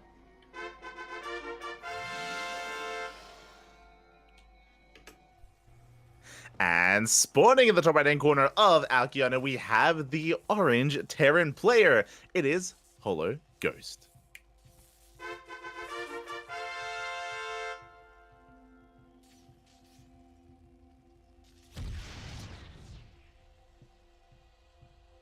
Here we go. And I feel like this is a bit of a treat as well because I know you've been watching a lot of Zerg players. I know you've been following the lower half of the bracket. Mhm. But when it comes to the bracket, when it comes to the race distribution, there was only one Protoss player in the Oh, entirety of the bracket, and it's Tricky. oh, and he's having a good time. Mhm. As we have this NG Bay in the natural base. I believe he lost the probe across the map. I'm not sure. Let me see. Yeah, the probe was lost across the map at the scouting probe. So yeah, I'm sure he's enjoying his time here. He's loving it. Yeah, it's been really cool to see the run of Tricky throughout the event so far. You know, we have our Zerg player confirmed for the finals. Tortuga did go down. Shout out to Jimbo. By the way, Jimbo, he did rock up earlier to cheer for his Yeah. boy at 4:30 a.m. in the morning. Crazy. Yeah, that was so. I have not seen Jim Rising for so long, and he showed up for one of his viewers to see them play, and Yeah. that's just great, especially like at 4 a.m. He's an animal, Bobby. He's an animal. Look, he's dedicated to his fans. Okay. Exactly. Big shout out to Jim Rising. Massive shout out, of course, near and dear to our hearts. Oh. As you maybe mentioned before, it was a nasty eBay block initially here from Polo Ghost. We saw that despite that, Tricky did not, he was not forced into an unnatural natural. He still fought for it. He denied the eBay, and he takes the expansion. Yeah, he was forced to make a Zealot though, which is definitely not ideal, but he still made his natural base on the regular location. And if you saw like the Reaper almost denied it again, it was like just one hex away from denying the base, but Fruit Ninja or Chicky was able to get it down. He has 3 different names. What do I call him? He's 8 Ninja Tricky. Did you not know? That's 5. I mean, 80 Tricky Ninjas? Yeah. There you go. Fruit. No, they're 80 The Tricky fruit Ninjas. is at the end.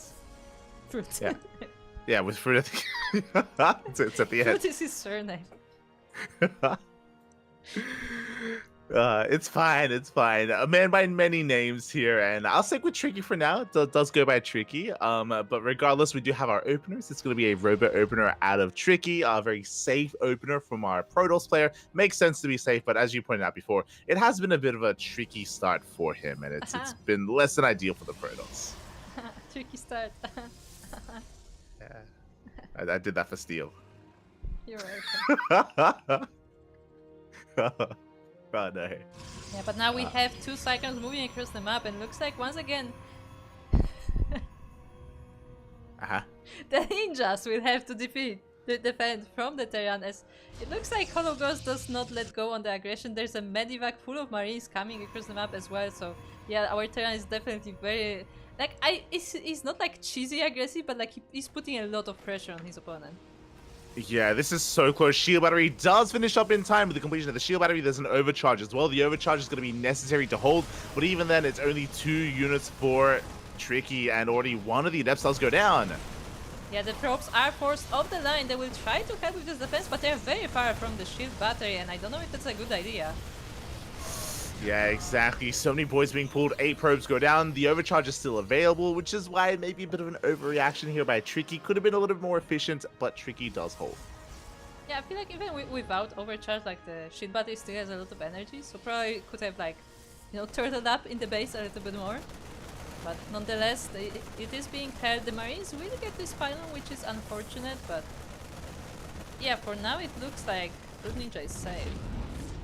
Yeah, Hollow Ghost is very much so in control of this game. Has been setting the pace from the beginning, dropping into the main base as well. Shiba is not quite done.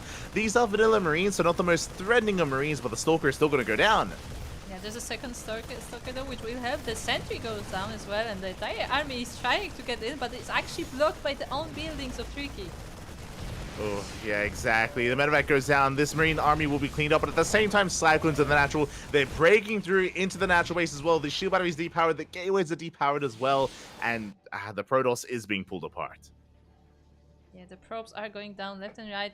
I mean, still, it's not like huge losses still. Like the worker difference between the players is not huge, but both bases are now vulnerable. The buildings have been unpowered, which is very unfortunate. And now we have a Raven coming Yeah, the aggression does not stop. The Ravens coming in for some more harass. Behind this, Holo Ghost did expand, of course. This wasn't by no means a one base all in. There's a natural base up and running, fully operational. Stim on the way, combat shields on the way as well. And as you can see here, we are getting even more probe kills. You know what? You know what this feels like? This feels like Holo Ghost is like going through the list of all sorts of things to annoy the Protoss. Like, next thing we know, like in the next minute there will be a Banshee flying in, cloaked of course. It's like the next minute there will be a nuke. It's like It's gonna be a nuke just followed doesn't by go. yeah, BC harass towards the end as well. Yeah, it's just all gonna come in at some point here, and I mean it's possible. It's possible. So far so good for Holo Ghost. Behind the third CC's on the way again, macroing up towards a third base economy, and Tricky is still trying to settle in. Remember, it was a robo opener which led into early Immortals, but we're actually deciding not to go into fast Colossus. Instead, it looks like we're trying to get into Archons and potentially Storm. Yeah, that's what it looks like, and I mean, against the Biotank army it can definitely work, as that is what Holo Ghost is going for. We have a lot of Marines, we have the tanks on the way, Steam is currently being worked on and it just finished, so Storm can definitely work well there, but we have to get to Storm first. Yeah, that is the big problem here, is that Storm is going to be the priority for Tricky. Without Storm, without any splash damage, it's going to be a very tough hold for the Protoss player. And actually, the Protoss is not expanding here. 3 more gateways being thrown down, so it looks like he wants to commit and stay on 2 bases a little bit longer.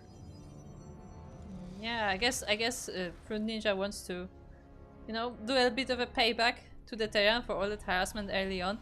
But to be fair, I mean, Holo Ghost has not expanded yet either. He has that command center transforming right now, but he's also staying on 2 bases for now. Yeah, he's still yet to expand. There's still potential is what I will say. I mean, the supplies are still relatively close, but because the third base is already done for Holo Ghost, if the game goes on any longer, the Terran will snowball out of control. Like, that third base is floating over as we speak. Once it gets up and running, he can max out and be the first to max out. So, Tricky is on a bit of a timer. And the good part is that he does see this happen, as he has that observer. Of course it does get sniped because of the Raven, but he was able to see the third base being set up, and I guess this will be the time to move out, and that's exactly what he does. Yeah, we have to commit to the 2 base all in, and even then it's not going to be easy. The tank line is already set up, the army is pre-sieged. If Tricky can somehow get on top of those tanks, if we can maybe force a bit of friendly fire with the Widow Mines, if we can avoid the Raven spells as well, then we can break this. But again, a lot has to go right for Tricky. Indeed, I mean, he has that War Piece for reinforcement, he has 2 Immortals, so definitely, you know, he has some strength in that army, but is that enough strength for that line of tanks? Line of tanks? Yes, that's what I said. Line of tanks is now a line of tanks. You know? Okay. Yeah. When tanks are in a line, it's a line. Yeah. The plank. As the Zealots are getting right on top of the army, the Archons are helping out as well, but the tanks are still standing strong, and the Protoss army is being weakened, but enough of it survives to deal with this. I mean, the Immortals did so much damage in the back line. There's 1 Immortal stuck in the back, though. We do have to push on forward. The tanks have been broken, but the Bio Army barely stands strong. 1 more reinforcing wave of Zealots, and Ninja can break this. Yeah, he's so close.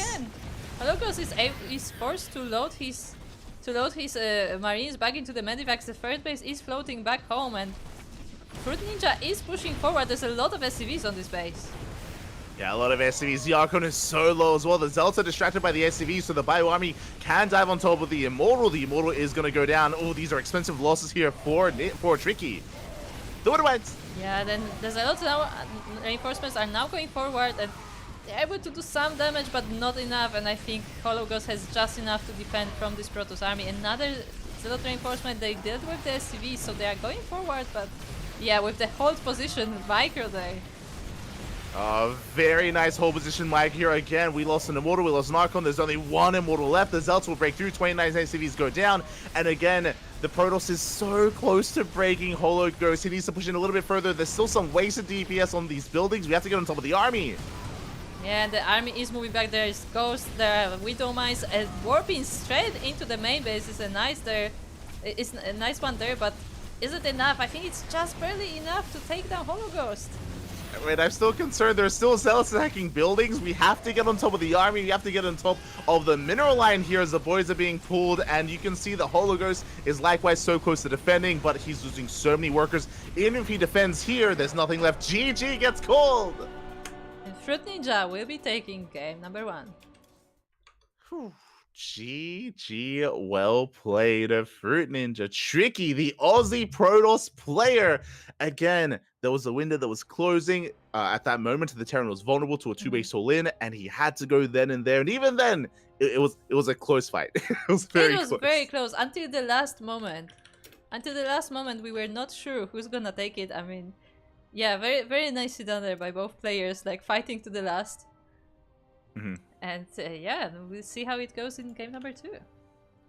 Yeah, we shall see.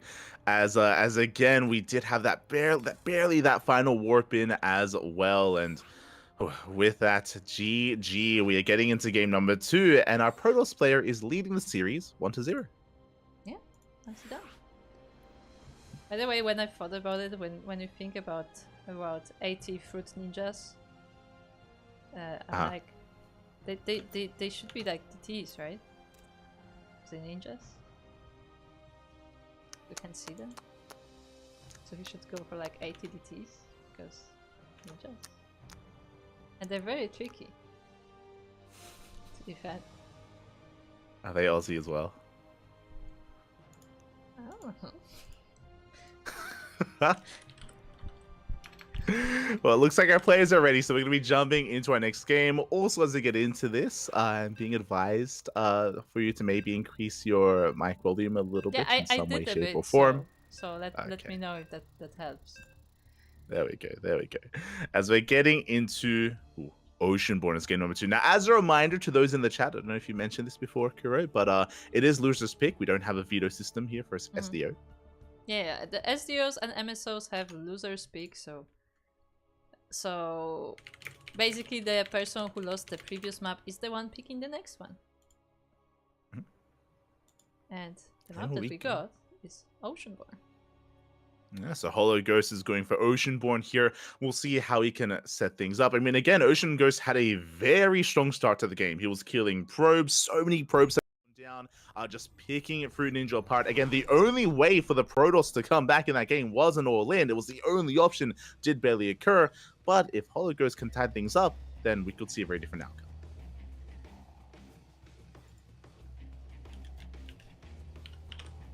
I'm fixing your camera. This is fine. As we are now on Oceanborn in game number 2 of our semi-finals with the beautiful colors between our players, because I did not notice. And we are looking at the first of our players in the top left corner of Oceanborn. It is the Terran player, the orange Terran. It's Hologhost.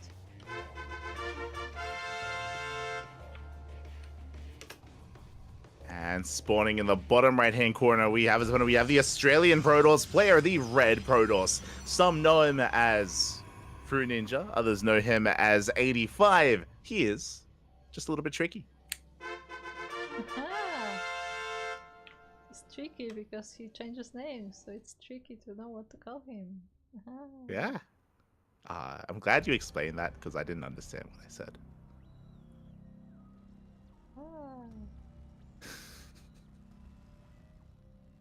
And we have Hologhost going for a bit of a cheeky opener himself. Last game, there was no proxy. There was an EBA block into a Rax, into an expand, like standard game out of Hologhost in game 1. Here, also a standard game, but he's trying to make it look a little bit more deceiving.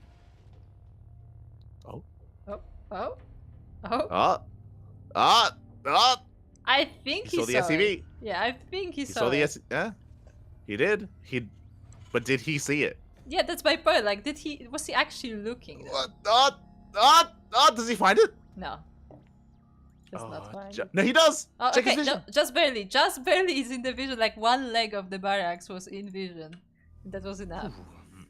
Very nicely done here. I mean, you can see that the damage has already been done. What I mean by that is, if you can notice towards bottom left, Fruit Ninja or the Protoss player did send a second probe out. So that is one more worker that is not mining that otherwise should be. So already some economic damage is being done, which was the point of this. Likewise, Reaper does dip out. And ideally, we were also hoping for a Zealot response. Thankfully, though, the Protoss player did not make a Zealot, did not waste resources on a unit that early on. Yeah, this time Tricky just responded with an Adept and decided to defend that way. That Scouting Probe unfortunately does still go down, but the Reaper should not be able to deal any damage. Yeah, the Reaper is zoned away. Again, it was a bit of a fake proxy opener out of Hollow Ghost. In the end, Fruit Ninja or Tricky did recognize what was going on, is getting into his own gate, Cyber Expand. Everything is settling down, and we're settling into a longer game state. Yeah, looks like once again we will be having a macro game. We have even a bunker from Hollow Ghost on the front, so making sure that nothing tricky is coming from the Protoss as a revenge. Yeah, we do have a safety bunker. And once again, 2 games in a row, we see Fruit Ninja, we see Tricky opening up with a Robo. Seems to be his go-to, so I guess we will be seeing Immortals. Reaper gets in, doesn't really see much of the tech. The Reaper is denied. Yeah? Yeah, I mean, it's if he clicked on it. That's a big if. That's a big if on that one. I mean, you can assume it's going to be the same opener as previously. And again, a Robo opener is just a very safe way to open up. There's some upsides, there's some downsides. It can definitely be fitting, especially for a bit of a slower player. What I mean by that is a Twilight Council opener with Blink or a Stargate opener with Phoenixes means you can be really active on the map with these units early on. But if you want to calm things down and slow things down, a Robo opener is a little bit slower paced. Yeah, whereas this Scouting Phoenix is actually being caught by the Terran, and oh, that's an interesting idea. You have this Reaper here for vision, and Cyclone will try to snipe the pylon, but I don't think that's quite enough. Yeah, the Reaper almost goes down, so you have to be very careful with that. Was able to get some damage, but only shield damage. So again, Fruit Ninja is perfectly fine. Behind this, we can see Hollow Ghost going up to a 3-1-1 setup. Once again, tank into Raven, so a standard opener. It's actually the same opener that we saw previously, the same follow-up, I should say, from the Terran. Yeah, it's the same follow-up. I just feel like he's slightly less aggressive than last time, and he's once again trying to get the pylon. Yeah, he wants it, but the Stalkers are now brave enough to move out. The Cyclone takes a lot of damage. The Cyclone is a very fragile unit, and Hollow Ghost has to pull away. And this is where I'm now a little bit more confident for the Protoss player, because as you accurately pointed out, this time we don't have all that probe damage. We don't have all that chaos going on. For the first time this series, we do see Tricky able to just get into his own game without being disturbed.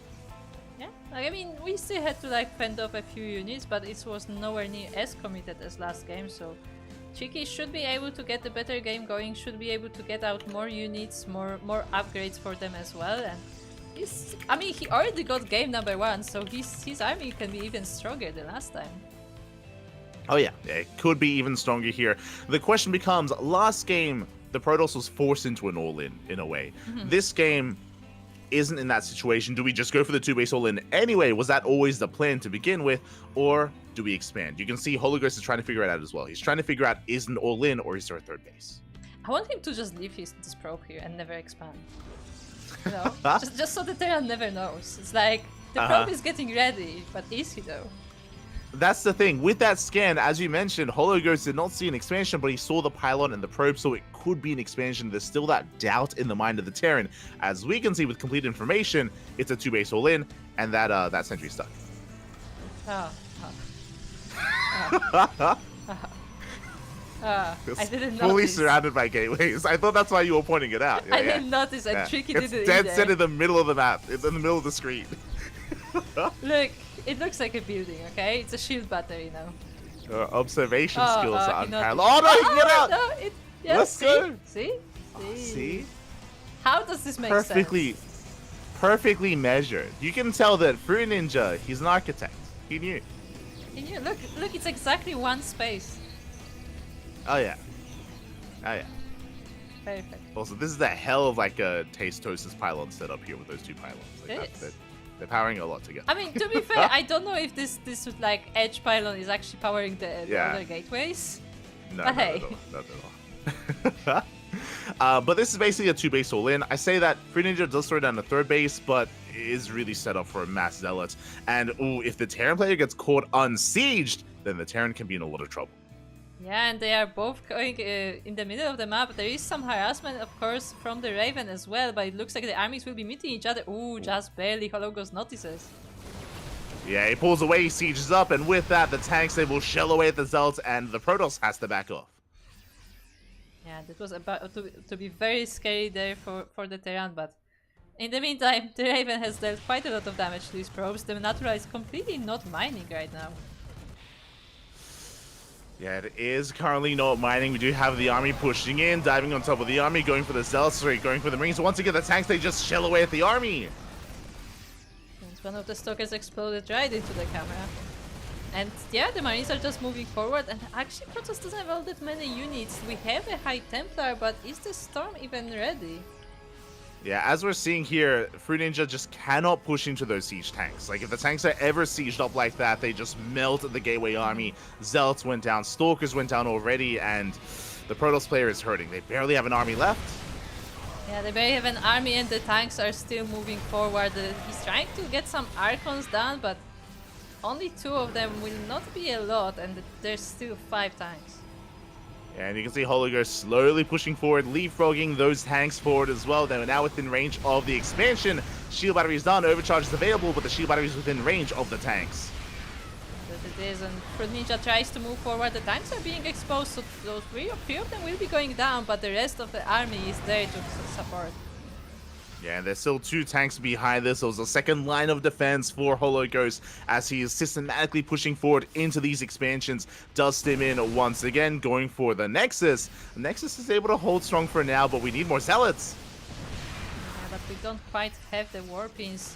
Yeah, Fruit Ninja is starved for minerals. As you remember, the Natura was not mining for a long time, and his 3rd base is in danger. He actually does not have the resources to warp in reinforcement.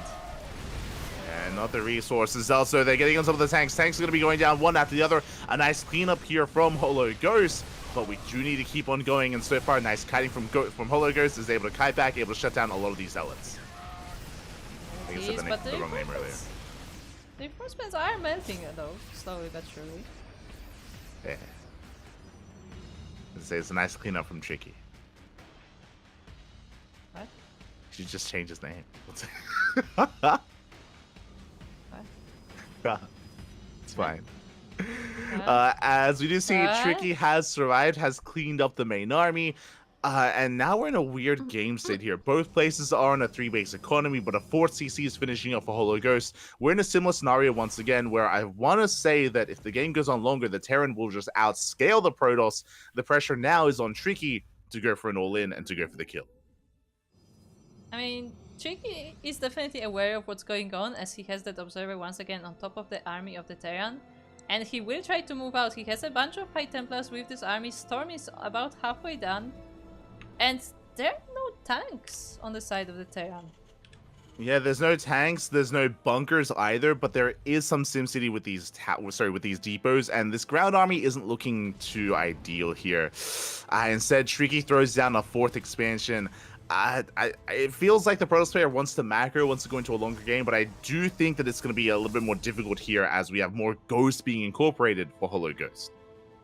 Aha, that's in the name. That's who he is, yeah. It's Ghost. It's him. Ah. Yeah, makes sense. Yes, I think we just... No, never mind. What was that? Something just died, and I don't know what... I thought this was the War Priest, but the War Priest is still going across the map. I'm pretty sure the Observer just walked into the turret. The Observer, yeah. The Observer. I think that the missile turret outside the yeah, because I heard the missile turret, I was like, what? Yeah. Oh, but there are missile turrets here as well, and this War Priest is very low and actually gets sniped out of the air. Yeah, the Prism goes down. Hologos has a terrifying army, is almost maxed out, and we spoke about it earlier. Like, it did feel like Fruit Ninja, did feel like Tricky had a window to go for an all-in. That window has closed, and now this Terran army, it's overwhelming. It's overwhelming. It's going towards the 4th base. The EMP goes down, but it only does some damage to the Nexus, but it will be going down, I think. Ooh, or will it? Yeah, we do have a decent storm. EMP does not connect with the high tempo, but the other one does. Oh, so many high tempo do get caught up in it. Yeah, the entire army is blanketed by that EMP. Only the Immortals are left with any shields here. And yeah, the Protoss has to move back. There's still a couple of storms though, and if we can land a juicy storm, I mean, that was pretty good, but we do need a couple more of those. Then we could potentially take a fight, but alas, force some more Finarchons, more Zealots on the way. Fruit Ninja can still take a fight here again, but it does come down to the storm. The Zealots are moving forward, they're tanking the Widow Mine shot, so that is nice, I guess, but their reinforcement from Hollow Ghost. Oh! Ooh, nice storm though.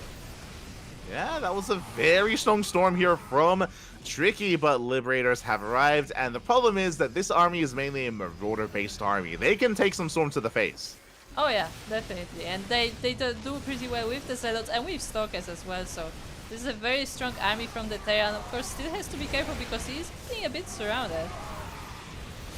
Yeah, we come in from behind, but last Zealots were cleaned up, massive EMPs on the main army, and with that, the Protoss army is going to crumble before the Terran. Yeah, the entire Protoss army has been cleaned up. Hollow Ghost is moving forward. This base is not going to finish. It is being cancelled once again. Yeah, that is going to be a kill on the Nexus initially, and it is denied once again. And now Tricky is contained on 3 bases. Behind this, 4th base is up and running for the Terran. 5th base on the horizon, and freedom has arrived. Oh yeah, this base is about to be liberated. As the Terran is moving in, the probes are trying to escape, but the Nexus will be falling down. The Protoss army is trying to set up another fort. The probes are actually going across the map. It looks like... I mean, you can't really base trade this, can you? They're just running for their lives.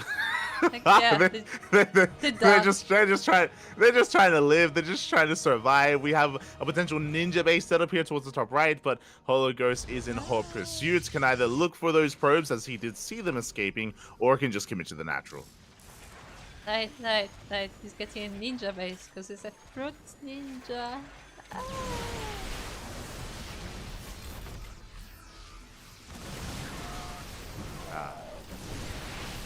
As we have a lot of EMPs on this Protoss army, and the Terran is moving forward into the natural. Overcharge is being triggered, but I don't know if that's enough to help. Oh, we have a Disruptor, but it actually doesn't connect with anything, and there are so many Marauders in this army. Yeah, exactly. The army, it's beefy, can take it over to the face, can take the Colossus Swipes to the face as well, as we have Liberators all over the natural. The freedom is just too much to handle, and Hollow Ghost has broken through. He has broken through.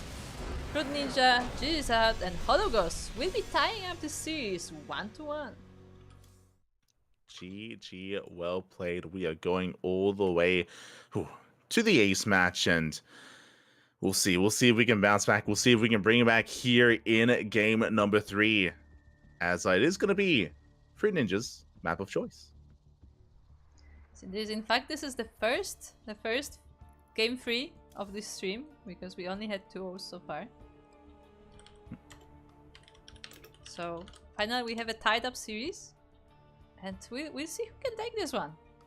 So reminder, this is the semi-finals of Duckling Open number 127. Oh yeah. It is indeed the semi-finals, and oh boy, we'll see how this story does end. Of course, we do have our finalists lying in wait. We do have Samir Duran waiting in those grand finals, patiently, of course, waiting and watching who his next competitor might be. And we'll see what's going to be, as it looks like we have a map of choice. Indeed we do. It will be Golden Aura up next. I find it funny that we're the 2 in the player slots every time. Thank you, Blizzard. There we go. But yes, we have Golden Aura as game number 3. Nothing too spicy, no crazy map choices. Unfortunately, no one went for, Dynasty or Post-Youth or anything too wild. Just pretty standard maps.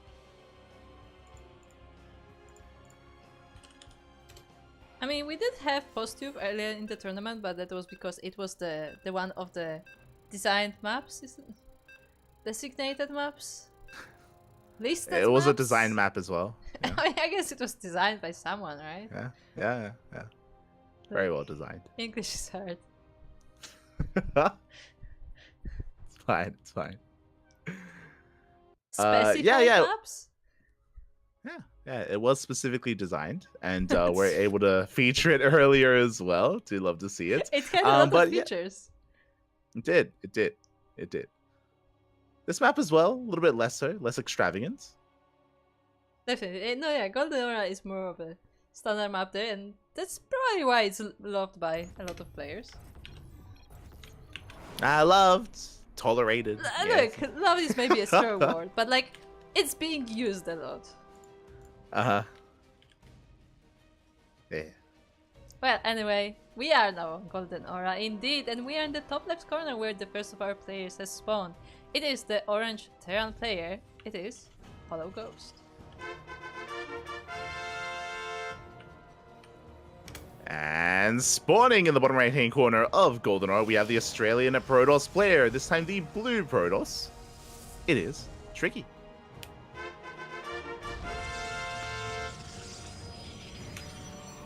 It is very tricky. He is. And very fruity.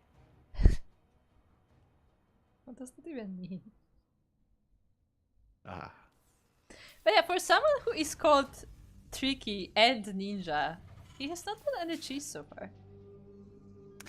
I mean, you say cheese. I hear what you're saying. All you want is DTs. You just want some Dark Templar. Yeah, but DT is like a kind, like anything that's tricky. But so far, like his play has been very straightforward, like the opposite. Yeah. Even the all-in that we saw in game 1, there was still a third base behind it as well. Like, it wasn't, his heart wasn't in it. You know, he wasn't dedicated. He wasn't committed.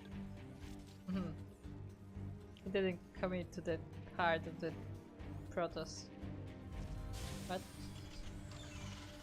Huh? You had something there. Yeah, I had something and then I realized he's not saying. Ah. Okay. Okay. You're welcome, Stick. Yes. As from here, we are just going to be settling in. This time, no shenanigans out of Hologhost. Remember, game 1, we saw a lot of aggression out of Hologhost. Game 2, we saw a fake proxy Rax. Here in game 3 is just a double gas opener into Rax Factory. So, yeah, just nothing crazy this time from Hologhost. Nothing crazy, but he is not going for that expansion right after Reaper, so you know. A little bit more focused on the army and less so on the economy, but as you said, nothing too aggressive. Yeah, with this can lead into Cyclone aggression, can lead into Widowmine drop play, can lead into Reaper Hellion. Hologhost has options with how he wants to play this out. We'll see where he does commit, how aggressive he wants to be. Do you think this is like stages of aggression where in game 1 he was like super aggressive, then in game 2 he was like, you know, somewhat aggressive, and then in game 3 he's just gonna turtle? It's possible. I mean, for the time being, he's going Reactor Reaper Hellion. So he's going to get up to 3 Reapers and I believe 2 Hellions. We'll see if he makes an extra wave of Reapers after this, but this is hyper aggressive out of Hologhost, and the goal here is to bust into a mineral line and roast probes. Even if there's SimCity at the natural, even if there's buildings and like hold position units, the Reapers can KDA charge the Stalkers out of position, and then the Hellions, they rush in. Yeah, and that looks like Hologhost is planning, and this base looks pretty good for that strategy, as we have that Stalker in the wall, and as you said, the Reapers should be able to bounce it away, and the probes will be in great danger. Yeah, which is why if you scout this, which we had no scouting unfortunately from the Protoss, you need a full wall with buildings. Like a unit is not good enough. If we're able to scout this at a time, then we can throw down a shield battery, a pylon, another gateway, fully wall off, and then we can defend. But right now we are vulnerable as the Reapers will be heading in first. Yeah, they are actually going straight for the main base, and there are not many units there. There are Stalkers warped in though, so they should be enough to save this. Yeah, they will clean up the Reapers. Hellions dive into the natural with a shield battery, and they will be able to pick off or try to pick off some of these pros, but so far this is a good defense. Yeah, the fire of the Hellions is not enough, especially when it's like one of them firing at a time, I think. So the shield battery was able to keep the probes safe, and yeah, 2 probes go down.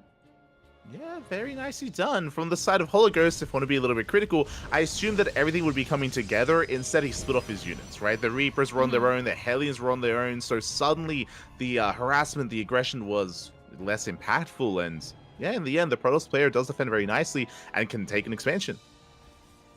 This guy just walks in. Yeah, just hello. Just goes straight into the main base. But yeah, I feel like it was kind of like I feel like Hollow Ghost kind of made it more difficult for himself. Where like I don't think it was necessary for him to go to 2 places at once, and I feel like he was trying to focus on both, and because of that, like he lost too many units on both sides. Yeah, I definitely agree there, where Hollow Ghost was making it more complicated than it really needed to be. And with that, we do have our Protoss player now taking a much faster third base than we saw previously, so much more economic build-up here from the Protoss side. Meanwhile, Hollow Ghost, likewise, is also building up back at home. It wasn't like he was all in. He did have an aggressive start, did fail in the aggression though, so I would say a better beginning here for the Protoss player, but the Terran is not out of this by any means. Yeah, but it looks like this Draven harassment will not be as effective as it was before, as Tricky was alerted to this. He has stalkers all around the main base, and they are not this is not as comfortable for Raven to hide here anyway, as the mineral line is quite hidden in the corner. Yeah, as we do see the Raven try to dive in. This time Stalkers are ready. Nice damage on the Raven. The auto turret can potentially pick off a Stalker though, as oh no, the Stalkers will hold their own, and the Raven is forced back. The Raven is quite low, so it won't be able to dive in another time without repairs. And yeah, Tricky is in a very good situation here in game number 3. Oh yeah, it's a very good situation. Across the map, we do have our setup into Stim, into +1. No third CC yet here from Hollow Ghost, but we should be seeing one soon as the army moves out, as he tries to work towards his Stim timing. Looks like he's about to be ready for that, but we have that Observer. It is of course immediately sniped with that Raven coming back, but Fruit Ninja should be alerted to this army moving out, should be alerted to all this biotank that he can see.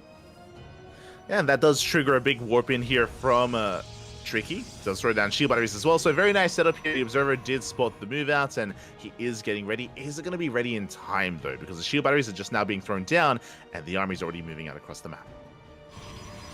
Jeez, we have... Sorry. My voice is dying already. But we have this Zealot spread out here in the third base of the Protoss. There are some Widow mines, so he has to be careful about charging straight in. Charge is actually not done.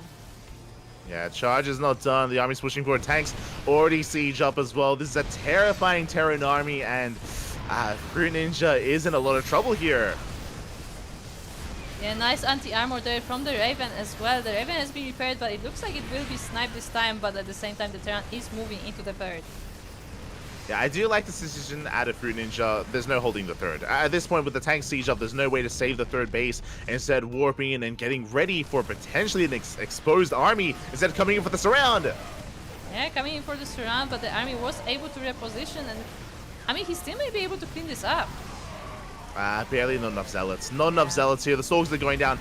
Big tank volleys going off as well. That was a very close defense. We almost broke through, almost got on top of the Zealots. Sorry, on top of the tanks. We needed one extra wave of Zealots though. And that's what it looks like. But the Terran also is not able to push forward, so we'll have to go back for now, regroup. But yeah, both our players are suffering quite a lot, and I feel like the Protoss is suffering a bit more. Yeah, exactly. As Zealots collapse on the main army, trying to force some friendly fire, but you can see that the Gateway army is being thinned out. There's barely any Protoss left. One tank falls, but there's still one left over. Yeah, one left over, and we only have this one Stalker to defend. Do we have any other units? In fact, no, just Stalker and 2 Zealots, so they won't be able to stand a chance against this army, and we have Medivacs reinforcing actually, so the army is still a bit behind. Yeah, the Medivacs, or the reinforcements are on the way. Hollow Ghost is so close to breaking Tricky here and now. We have another Desperation Warp in. One extra Warp in does come in. Widowmine shot going off, and holding on to this expansion is going to be a tough ask here. The Nexus is almost done, which means we might have a shield battery overcharge ready though. Yeah, if that Nexus can even finish, because we have the Bio Army and the Nexus has to be cancelled once again. Fruit Ninja, Tricky is just deciding to go for the natural base. He decides to just try to defend behind his Sim City, but we'll see if he can do it. Once again, he's trying to set up a surround, bypassing the main army, trying to come in from behind. The tank is exposed. At the same time, so is the natural base. Yeah, the Archon even gets sniped as well, so no Archons in that army. The the Protoss army is still trying to go around to try to snipe the tank maybe, but as you said, I don't even know if it's worth it at this point, because the Bio army is in his base. Yeah, exactly. It's just just being in a really difficult position here as the mine shots are going off. Zelzek collapse on him, but there's just so much fire. Even without the tank, Hologhost has enough to kite this down. Yeah, we have some High Templars in this army, but no Storm, I believe, so they're not quite helpful for this fight. But with that, Hologhost decides he did enough damage and he's moving back. Is gonna pull back, is gonna establish his third base, and we see Fruit Ninja is able to survive at least, but as the game progresses, Hologhost is gonna get further and further ahead. It's such a shame as well because Fruit Ninja has a good economy, has a good worker count, but has no bases, has no way to make use of that high probe count. Yeah, a lot of the probes were saved, although they are... I think some of them are just shooting. But no, they're all mining. Yeah, but like a lot of probes were saved, but as you said, he doesn't have bases to use these probes for. I think he was, he was looking at the top base and it looks like he will be expanding into a ninja base. Yeah, bold move here by Fruit Ninja. And I mean, there's potential, I guess. The problem here is that even if this ninja base gets up and running, it's gonna even things up, not get him ahead. Is the real problem right now, and I do think that the best option. He's ambitious. I'll give him that. Ambitious. Let's go. Look, if one base is not gonna do it, how about two bases?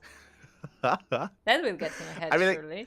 I mean, I guess this is the crossroads that Fruit Ninja was in, right? It's either go for a 2-base all-in or double expand and be greedy and hope that Hologhost doesn't move out. The problem is, though, that as the game progresses, Hologhost is getting a more and more terrifying army. I think this is benefiting the Terran more so than the Protoss.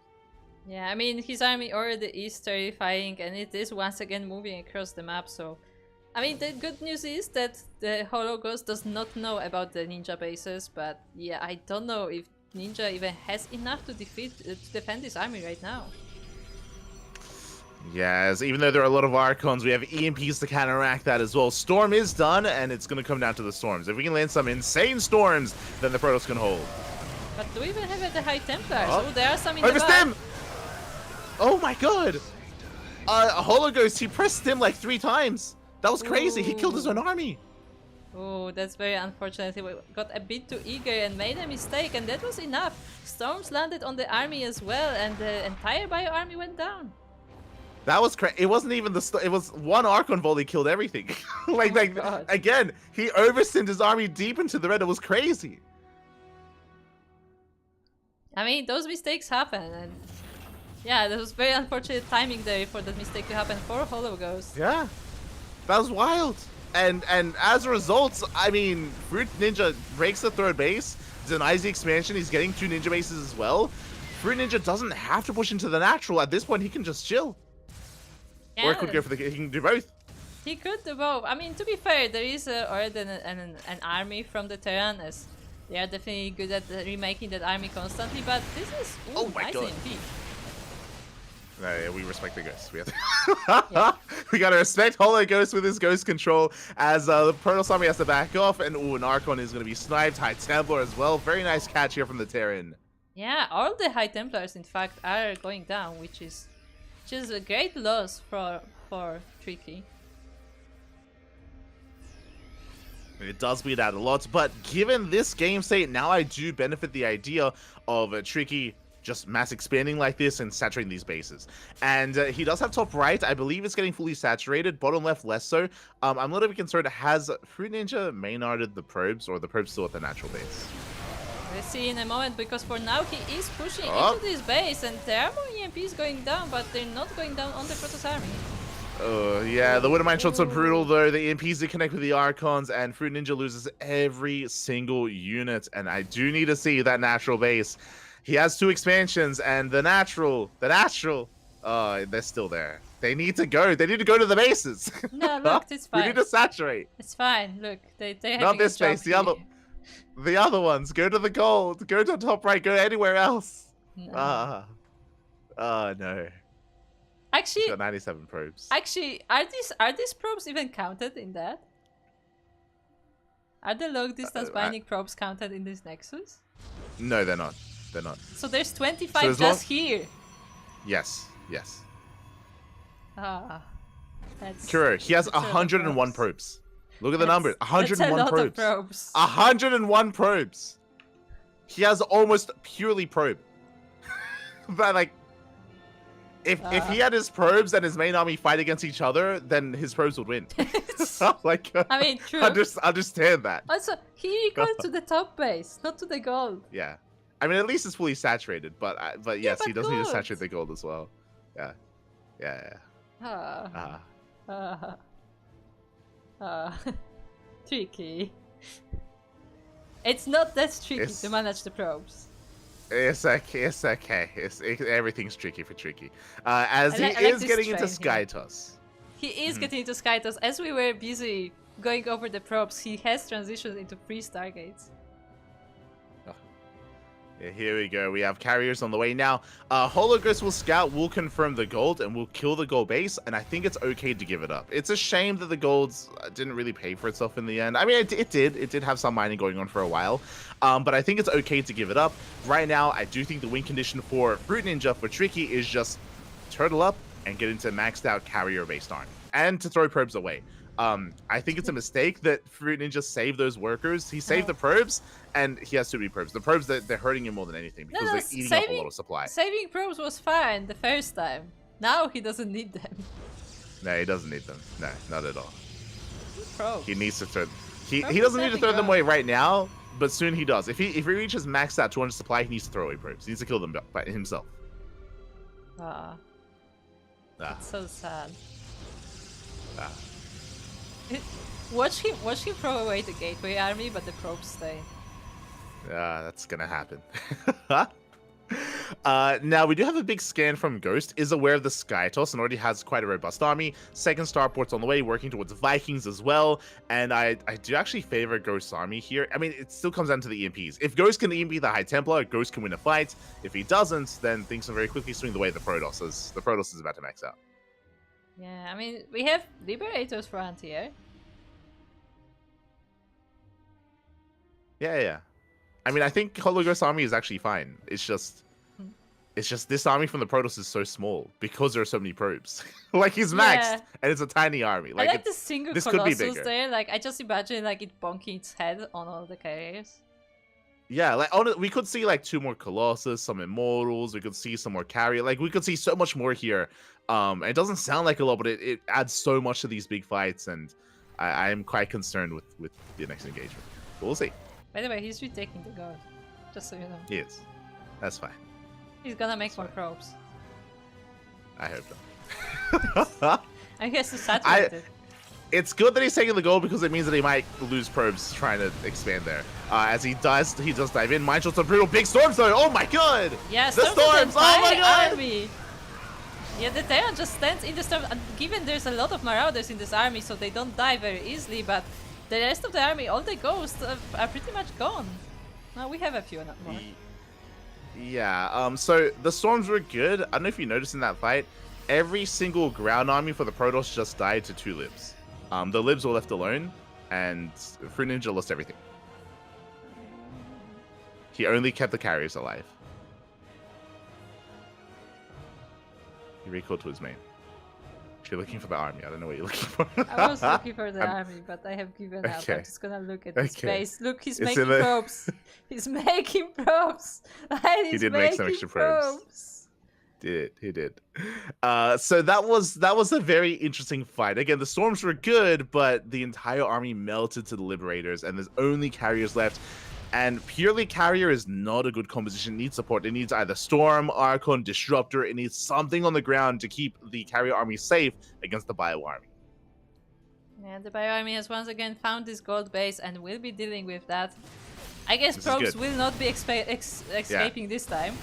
Yeah, this is good. This is why I said it was good that there was an expansion, because it means these probes die. that was the purpose of this gold base. I like it. It's good. So unfortunate. He was actually thinking about defending it too. Yeah, he thought about it. Bad Tricky. Don't try to save the base. To try to think. Yeah, Just as Protoss. he does have a lot of carrier, but again, how good are the storms going to be? Because, ooh, massive EMPs! Yeah, the MPs land on the entire army, including all the High Templars. There are no storms left, and now the carriers are trying to run away. I mean, the Marauders are not able to deal damage to them, but there are Marines in the back and Ghost as well. Yeah, I was harping on the too many workers for the Protoss army, but this is too many Marauders. On the flip side here, Marauders do not shoot up, and that is a lot of supply that doesn't really help against the carrier. I mean, they have against the ground army quite a lot, but as you said, like, there's not much of the ground army left, and the Vikings are being dealt with. Yeah, I mean, there's a decent Viking count. Stalkers are pushing forward as well. The carriers, they overextend for a moment. Nice EMP. One of the carriers is finally going to be going down. Yeah, but I think what Tricky did was he focused on the Marauder. Ghosts, and the Ghosts have gone Yeah. down. Now there's pretty much nothing that can deal with these carriers. Oh my god, the mass carrier, the mass counterattack. There are turrets to buy some time, but we need to stop making Marauders. We need as many Marines as possible. You can see 8 Marines being made at a time, 5 Vikings being made at a time as well. And this Protoss army needs reinforcements that can shoot up. Not just pure carrier, but Archons, High Templar, Stalkers. We need some supportive units here. Otherwise, the mass Viking can eventually deal with this. Yeah, but look at the carriers. The carriers are so damaged from the previous fights that if the Vikings get on top of them, like, they're just gonna go down immediately. Yeah, that's what I was saying. Yeah, like the Mass Viking will clean this up. But ooh, we are trickling in though. 2 Vikings going to be going down. The base is well under threat. And if Holo Ghost can get on top of that army before it builds up, then the Protoss can win. Up. Yeah, the Marines are trying to help. The Vikings are trying to snipe one of the carriers, but they are not quite able to do it. Now they're getting it. Wow, yeah, 1 carrier goes down, and it looks like the mass carrier is becoming too much. The Vikings fall, the Marines as well, and Fruit Ninja, Tricky Ghost, pulling it off out of left field. This was a crazy game, and the game almost ended like 10 minutes ago when the army moved in and when we had the overstim. Like, if Holo Ghost did not overstim, like, the game could have ended then and there. Yeah, I mean, honestly, I feel like the game has ended a few times. Yeah. But for different players. Oh my god. It's been going. crazy. It's still going. That one Ghost Let's is trying go. his best to snipe all these interceptors, but he's only one. Oh my god. Exactly. Mass carrier. OP, papi. Let's go. As the Marines are going down, they do get another carrier. These carriers are still so low. You can tell that Holo Ghost, he is so close to ending the game and ending the series here and now. But alas, another carrier goes down. The Vikings, they're putting in the work. They are, but we also have carrier reinforcements coming from back home, so there's more interceptors in the air once again. I mean, Fruit Ninja is focusing on the bases, but he has to constantly snipe those Vikings, and that he does. Oh yeah, he snipes the Vikings, snipes the SCV, snipes the Marines as well. And it looks like finally, it looks like with the death of those Vikings, the Protoss Tricky has done it, is overwhelming, is breaking on through, and it looks like we'll be making his way to the grand finals. I definitely didn't just update the score, but anyway, the carriers do it! GG is called, and Fruit Ninja, Tricky, or 85. So 85 Fruit Ninjas are going into the finals. Wow, GG. Oh my god. What a way to end this. What a way. Yeah. What a GG, well played. Does take the series here, does barely break through, went all the way to the ace match, and even in this ace match could have gone either way. Whew. And with that, congratulations. Makes it to the grand finals. Yeah, he makes it to the grand finals. As a reminder, in the grand finals we already have one player waiting. It is Samir Duran, the Zerg. I just find it funny to say that. And it will be a best of 5, which will be coming very soon. But before that, we will have a quick little break, and right after the break, we will have our random participant raffle. There we go. So stay tuned to get ready for that random raffle, and we'll see you guys after this short break. See you soon.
And welcome! Welcome to see Duckling Open number 127. We are now in the finals. I'm definitely not losing my voice, don't worry about it. And as a reminder, this is a monthly diamond tournament for players at the level of diamond and below. And we have our finals ready, but before we get to our finals, we have something very special that we do for our tournaments. Yeah, we do have a very special thing here when it comes to our amateur events, when it comes to STC as well. It's time to raffle off 5 USD. Yeah, as a reminder, this raffle is available to all players who have competed, to all players who have completed at least one series, so at least one best of 3 series. And from what I've seen, all of the players did. We had no walkovers today, so all of the players are eligible. We have 10 players today who are eligible for that $5 bonus prize. Oh yeah, we do have that bonus prize available, and that means it is time to raffle it off. Okay, drum roll please. Today's winner of the random raffle is Malikus Prime. Oh, congratulations, Malikus Prime. Not a newcomer, has become a bit of a regular in our amateur events, and yeah, is gonna walk away with some extra prize money. Yeah, so Malikus, if you hear this message, make sure to join the Macherino, because that's how you get your bonus prize, and yeah, congratulations. Malikus is someone who we casted today, actually. We casted them in round 1, so once again, because this raffle is completely random, it can go to somebody in round 1, it can go to somebody in the finals, and this time it was Malikus. This time it was Malikus, and that also means that now that we've crowned our random raffle champion, of course, Yakuzaku once again, exclamation mark rigged in the chat. We are getting ready here for the grand finals. We have our first map, of course. We're going to be jumping into Golden Aura, and we have our 2 players as well. We have our Zerg, we have our Protoss, and it's going to be a best of 5. Yes, indeed. We have 2 very interesting players, I will say that. In different ways, but both of them are quite interesting. I mean, to be fair, we did say that Tricky is not playing as his name suggests. He's not very tricky, but he still has his own way to play. He still has his 105 probes and 2 carriers, and yeah, all the probes. Yeah, he definitely has an interesting playstyle, but that was against a Terran player. Now we get to see him against a Zerg instead. Indeed we do, and speaking of Zerg, right here at the top left side of Golden Aura, we have the purple Zerg player. It is the one and only Samir Duran.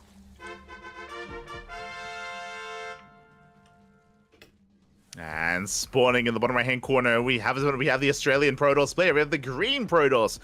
It is Tricky. And if you're in the chat, is it Gamba time? Yeah, the Gamba is already going, so by the time you hear this message, it's probably closed already. Just saying. There you go.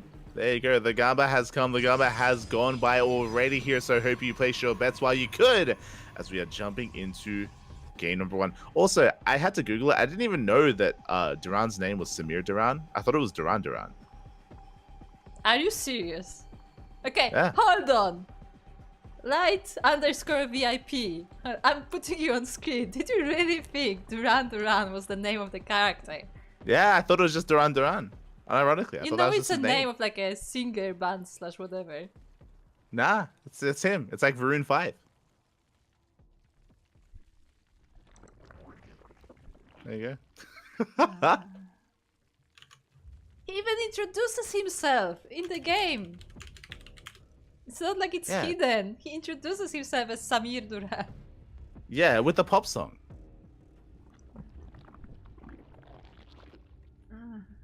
Steamon, help me with this pseudo zoomer. It's Duran Duran. Shaking my head so much. But anyway, we have Duran himself over here going for his standard build, which is pull first, into double hatch. Yeah, so it's going to be a gasless opener from our Zerg player. This is a really risky way to play in this matchup. It can work against Terran players, definitely, but against Protoss, especially aggressive Protoss, this can just get you killed. Yeah, but you say aggressive Protoss, and that's not what we've seen from Tricky so far. Like, sure, as you said, we were watching his PvT, but like, he doesn't strike me as somebody overly aggressive. Yeah, when it comes to the opener of Tricky here, I am a little bit concerned. It's a 2-gate opener. It was a 2-gate opener into an expansion. This does delay the expansion, and we are making Zealots. This is a bit of an oddity here for the Protoss, and something that we don't often see. Yeah, once a lot was you know, is pretty common, but having two Zeds, I guess he did send a scouting probe, I think, so he must have seen that the pool is going down first, and he was afraid that it's more committed than it really is. Yeah, the other concerning thing here, it was double Zealot into double Stalker, which means there is no harassing potential. I was referring earlier, the scary thing and the reason why the opener from Duran is illegal in ZVP, at least at the pro level, is because there's no link speed. And because no link speed, double Adept and quadruple Adept harass early on can just pull the Zerg player apart and get a lot of economic damage done. But that's not what we're seeing here. Again, there are no vanilla Adepts. We're actually still making another Zealot. Exactly, right. What is going on? Why did I see a third Zealot in a CVP? I mean, this has to be for a 2-base charge all-in. Otherwise, there's no reason to make this many Zealots like this early on. He is getting a Twilight Council, so charge may be coming. But yeah, that's a very unusual way to play. Meanwhile, Samir Duran is playing exactly like I saw him play last month, which is this triple hatchery into a Roach Warren, and he would just go for Roaches from there, of course, after saturating all these bases. Yeah, I mean, this is a really early Roach Warren from Duran, is what I will say. So it's a little bit inefficient. These are also early gases as well. I don't actually think he has that much money to spend on Roaches once this pops out. So even though it was a greedy start, the follow-up here is a little bit more... there's a lot more going on, and it's not as greedy as it otherwise could have been. Yeah, like I will say that his Lingbane build is way more greedy than this. The Roach one is not so much. Yeah, so he's on 2-base saturation, he's making a handful of Roaches. This could just be for safety. This could just be in case there were some harassing Glaive Adepts. That would make sense. Meanwhile, we were curious if it was going to be Charge, and there it is. Charge is on the way. We have a 5-gateway explosion. It's going to be a 7-gate setup here on 2 bases. We have more gates on the way, so this is a 2-base all-in. Yeah, 2-base all-in from our Protoss player, going straight for the charge loss. And we'll see if Duran can hold this, because honestly, like, he has a few Roaches, there are a few more coming, but is that enough for charge loss? If Duran doesn't drone, if he stays on this drone count and makes only Roaches, he's going to be fine. He's going to be perfectly fine. And right now, he's only making Roaches. With a Link Scout, he confirms there is no 3rd base. He doesn't get eyes on all the gateways, so Duran is working with incomplete information, but he has seen enough to deduce that it is not safe to drone. I mean, he has seen a lot of Zealots as well. Like, you're not expecting to see that many Zealots at this point of the game. Exactly. Now, the biggest thing that I'm concerned about, the biggest concern for Duran, is that he can't get caught out on the map. I think he has some Roaches towards the bottom left, so he has peeled off some units, which is further bottom left, further bottom left. There, okay, Lynx. Okay, I was curious what that was. So Lynx did peel off the scout. He was checking for the goal base, actually, just to make sure there was no ninja expansion, and Duran is still only making Roaches. And honestly, Duran should be able to completely shut this down. We'll see. I mean, there are Queens, there are Roaches. He even sends a changeling to see what's going on here, and he sees the entire army coming. Yeah, he sees the chargeless, but again, Duran has not made a drone in minutes at this point. The Queens are exposed. The Queens are going to be going down initially, but the sea of Roaches are revealed, and Tricky knows he cannot fight that. He knows he cannot break that many Roaches. Yeah, upper ramp especially, as he was trying to run into that army, but he is forced to move back, and he may be forced all the way back to his base because Duran is not letting go. Yeah, and now we see a 3rd base for Tricky. It is a late 3rd. There's no further attack. There's no blink. There's no immortal production. There's no robot. Well, there is a robot, but no immortals. Chargers are going to try and collapse in, but these Roaches, they are built for this sort of thing. They can just stutter step forward, break through the Roaches, and break through the Zealots and keep going from here. Yeah, and because there's so many of them, the way just they stand, like the way they form the position is impossible for Zealots to get into, and Yeah, just like that, Tricky's army is gone, GG is called, and Samir Duran will be taking game number 1.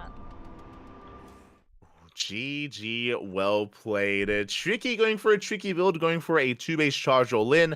What I will say though is that because his opener was so quirky, it did already set off alarm bells. I feel like because it was already a 2-gate opener into additional zealots. Like that is a very unorthodox thing to see that early on, and it did already like kind of put Duran on the defense. He was being very careful, very safe. He stopped workers at 43, made purely roaches. It's perfectly fine.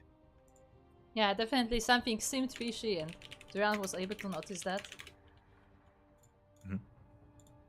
And with that, he made the perfect defense there, and we'll see if Tricky continues to be tricky, or if he just gonna go for a more standard thing.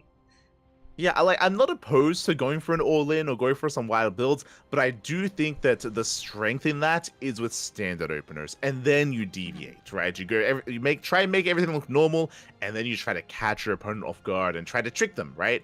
If we're aggressive from the start, then there is no trick, right? Then it's just you're still being aggressive, like it's all there. I mean, especially since Duran is a player who does scout his opponent, so like he is aware of what is going on, because I feel like a lot of Zerg players don't scout so much in the early game because, you know, obviously you don't drone scout. You send the links across the map, but they often don't really get much information out of that. But Duran makes sure that he knows what is going on. He makes sure to send those overlords in, and yeah, he was perfectly ready. He was perfectly ready, and with that, we saw the all-in shut down. But again, I'm sure Tricky has many other builds up his sleeve, and we could see some standard play. We can see some more aggressive play as well, some hidden tech. There's definitely a lot of options that are going to be available here for the Protoss, and we'll see what we go for. As we have game number 2, we have map number 2, and it will be Oceanborn. Oh yeah, we are going to be getting ready here for Oceanborn. Oceanborn, a relatively standard map. I say relatively. The rush distance by ground on this map is smaller, is shorter than that on Golden Aura, so you can be more aggressive here. This is more conducive to all-in play. The hard thing about Golden Aura is the third base is a ramp. There's ramp coming to the third, so it's very defendable. There is no ramp coming to the third base here on Oceanborn, so it is more exposed. So if you wanted to go all in from either side, it can be more effective.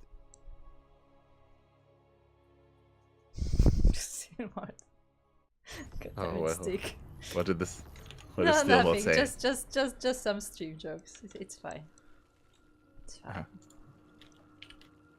But anyway, we are now on map number 2. It is Oceanborn, and in the top left corner of the Oceanborn, we have the first of our players. It is the purple Zerg player, currently up 1-0 in this best of 5 series. It is Samir Duran.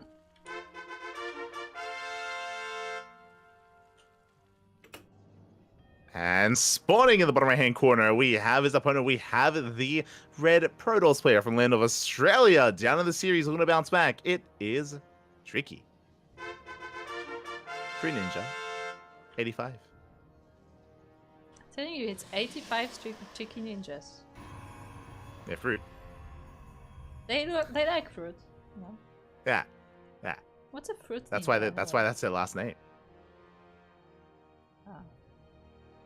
It's like a humanoid banana. Oh no! Oh no! You did not put like a that hoodie. imagery in my head. Yeah. Oh no! It's a fruit ninja. It's a fruit that's a ninja. I thought Fruit Ninja maybe is like a brand of cereal or something. Nah. Oh, okay. Nah. Not at all. Okay. But here we go. Here we go. We are settling in. Once again, as you mentioned, we just see Samir Duran going for a pool hatch opener into another hatchery. Yep, that is his go-to, and like he has like at least 2 different builds starting from this opener. One is the Roach variant, one is the more Linkbane variant, and yeah, he seems to really enjoy playing like that. Yeah, and we'll see how the Protoss responds here. Once again, we do have one Zelda on the way, which is fine. Because it's a pull first, that means the Lings are earlier than normal, so walling up like this and going for a Zelda is fine. If you remember last game, we had a 2-gate response into 2 Zealots, which was an overreaction. Hopefully this time, Tricky is a little bit more aware that he doesn't have to react that hard, and he can get away with a lot less early in the early game. I do hope he protects his pylon though, because this wall is still not finished and the Zerglings are about to be here. Yeah, we can try to wall off with the probe, but the wall off is not there, which means these elves can go for the pylon. They go to where they want. Oh. I mean, they are slow, so it will take them a while, but the Zealot is not able to kill them off in time. This pylon will be going down. Yeah, the pylon will fall. Massive pick off that delays Warp Gate, that delays the Stalker. This doesn't end the game, but this gives the Zerg player a massive lead early on. Yeah, that's exactly what Samir Duran wanted to get here. This is why you make those 6 links and set them across the map to delay the Protoss, and you know, Samir Duran can just be greedy right now. Yeah, there were 2 options, and that gateway is still depowered. Oh, yeah, I just noticed. Yeah. So there were 2 responses to that. One is either just fully wall off with the pylon, so you get an earlier pylon to wall off and to plug up that hole to make sure there is no wall. Or you bring down like 3 probes. You bring down, so you fight with 1 Zelda and 3 probes, and you can, with micro, you can protect the pylon, get away with it, buy time for your second unit to come out, and then you hold. Alas, unfortunately, wasn't able to quite pull off either one, and yeah, very nice start for the Zerg. Yeah, very nice start for the Zerg. Who is, you know, working on the economy, getting that lair. Seeing that lair tells me that it's most likely gonna be roaches again. I mean, that is a 3-minute 30 lair. I didn't see the lair timing last game. If it's the same timing, then yeah, I mean, I guess it could just be Roach play here moving forward. The same opener, the same build that we saw in the previous game. And this time, a very different response. Fruit Ninja. Ooh, you got what you asked for. Yes, finally the ninjas are here. Okay. I mean, look, if Hollow Ghost was playing Ghost, the Fruit Ninja needs to get some ninjas. Exactly. So here we go. It is going to be a DT-based opener out of Fruit Ninja. And because Duran got such a fast lair, won't have spores, but will have an Overseer. Should have an Overseer. We should. I mean, I feel like he... Yeah, exactly. He's immediately morphs in an Overseer. I feel like he generally gets Overseers, but they often are like around the map, you know, for scouting. So it also depends if they're gonna be there when they are needed. But I feel like the thing is that Samir Duran also often gets spores in his bases. So I don't expect him to be too caught off guard by this. Yeah, and it's fine. Like, the DTs don't need to get damage done. The power of a DT opener is not the Dark Templar, it's the Archon. So if the DTs are deflected, if you save the Dark Templar, you can morph them into Archons and then go for some Archon drop harass. I say Archon drop harass, I believe, okay, yeah, the Warp Prism is across the map and we should be warping it. Yeah, the Overlord did see the Dark Shine though, so Samir Duran should be completely aware that this is going down. He has some roaches out, which are going around the map trying to keep track of these warpies, and the Overseer is here as well. Yeah, and thankfully the Dark Templar are saved. They will be able to lift off, come back, and again, ideally morph in Archons and go for Archon drop harass. With that, you can pick off Queens, you can go for drones, you can pick off Overlords as well. There's a lot of potential here for those Archons if they morph in though. Yeah, I think those roaches were so nicely camouflaged in this because they're purple. Yeah, that's why they're purple. Right, they're purple. Explains everything. There you go. Behind this, we're building up Immortals. We have more gateways on the way. No Archons yet, which is a little bit concerning that we got the first Archon is just now morphing in, but the army, he's already knocking down that front door. Yeah, that Archon may be a bit late, and it's only one anyway. The Immortal will definitely help, but there are so many roaches from the side of Samir Duran, and even the core is under attack. Yeah, the Cyber Core is going to go down. That is a pretty big pickup, but from here with some solid micro, we shouldn't lose much else. The overcharge is being triggered, the roaches have to move back, but yeah, the core is definitely painful. I mean, Fruit Ninja is forced to make Zealots. Yeah, only Zealots can be morphed in. Fruit Ninja does hold though and can now expand. You can see that Duran is droning. Duran is backing off, he's drawing up, saturating his third base. Likewise, the Protoss should also be expanding and taking a third as well. I mean, yeah, it looks like he is expanding, but at the same time he is moving across the map, trying to see what he can do with the army that he currently has. But, I mean, with the roaches and the reinforcements, I don't think he should be able to get too far. Yeah, ideally this move out coincides with an observer. Unfortunately, there's no observer here for Fruit Ninja. If there was, 100% he can push onto creep and clear up a lot of tumors. Unfortunately, without it, has to back off. Has to back off, the creep is left untouched, and Duran can build up and get up to a 3-base economy. Yeah, he will be able to drone up this third base finally. He will be able to increase his roach count, which is already quite impressive there. And yeah, he is ready to attack again. Yeah, Duran. So this is actually very committed from the Zerg player. He only half saturated his third, so this is very committed, very aggressive from Duran. And without shield batteries, it's going to be a tough hold. Okay, there is one shield battery, thankfully. The Immortal already under fire. Can we pick it up? Can we save it? Oh, no! Oh, just barely. The shield battery does save the Immortal, but the shield battery does go down, and eventually the Immortal does as well. But we have more shield battery in the natural base. The third will be forfeit, though.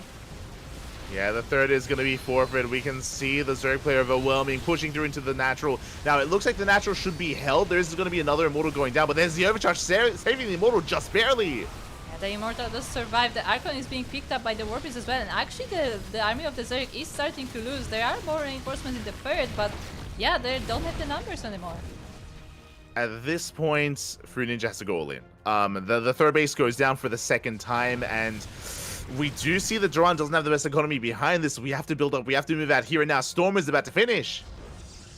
Now, when Fruit Ninja expands, he tries to retake that third base. I don't think he quite realizes what the situation he is in. He's trying to get his, get his economy going, improve his army. But as you said, it would be good if he put more pressure on the Zerg. Yeah, it's just this third base is so late for our Protoss player here that I don't know if they can catch up economically. I mean, we'll see. What I will say, winding it back a little bit here, is that Duran isn't droning. Duran, he's not droning. He's making purely Lings and Roaches. So Duran isn't actually getting further ahead economically. He has a large army. Don't get me wrong. It's big. It's massive. But for the next fight, there's going to be Storm as well, not just Immortals. Yeah, and there are a lot of Zerglings in this army now, so the Storm will definitely be way more effective on them than the Roaches. Yeah, exactly. As we can see, Duran getting ready for a split push. We're getting ready to collapse on the main army coming in from behind. Storms are building up, and here come the Lings! Yeah, the Storms are used on the Roaches, so the Lings actually are able to get to the High Templars, but they are protected by the Gateway units for the most part, but eventually they are going down, and so do all the other units. The last Stalkers remain, but they will be taken down together with the third base. Yeah, the Lings around is brutal, and we do see Duran just overwhelming the Protoss once again. Contamination on the robots, want to make sure that nothing is being built, and in the end it looks like Duran should be able to this time break the natural as well. And the overcharge is triggered once again, but that should not be enough. It will save that Stalker, but not the core, and GG is called. Samir Duran will be up 2-0. GG, well played. A solid lead here from Duran. This time I do want to say that Tricky fared better. Did have a much more robust opener leading to a third base as well, but when it came to trying to establish that third base, did have a very hard time holding his ground and keeping up against the roach aggression of his opponents. Yeah, definitely a stronger game there, but Samir Duran was just able to overpower him with all of these roaches, and then like the Lings added in as well. And yeah, I guess as you said, like it would be better for Tricky if he went all in, if he went across the map, but because he stayed home, because he tried to retake that base, like he was just overpowered. Oh yeah, he was overpowered in the it was a bit too much.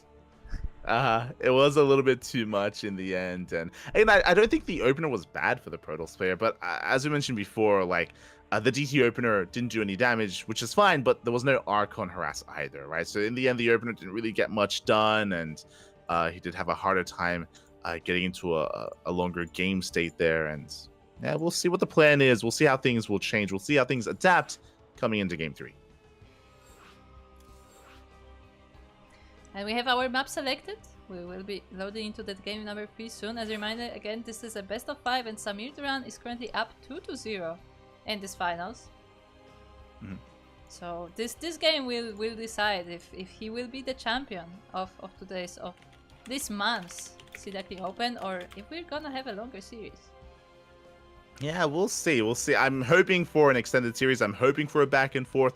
I want to see more between these two, but the pressure is now on the Protoss. The pressure is on the 85 Fruit Ninja Trickies. All of them. Mm. All 85 of them. Every single one. And if one of the ninjas just doesn't do their job, well, it won't work. Yeah, exactly. Exactly. The ninjas. The power of teamwork is real. Can you imagine like 80 people in an Archon just trying to play Protoss?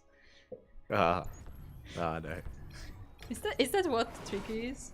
He's actually That's why it's tricky. He's 85 ninjas in a trench coat. Anyway, we are now on Side Delta, which is the third map of our best of 5 series, and we are looking at the first of our players.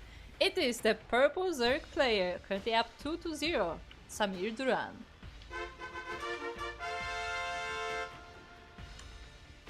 And spawning in the top left-hand corner, we have this one. We have the red Protoss player, representing all 85 Fruit Ninjas out there. It is Tricky.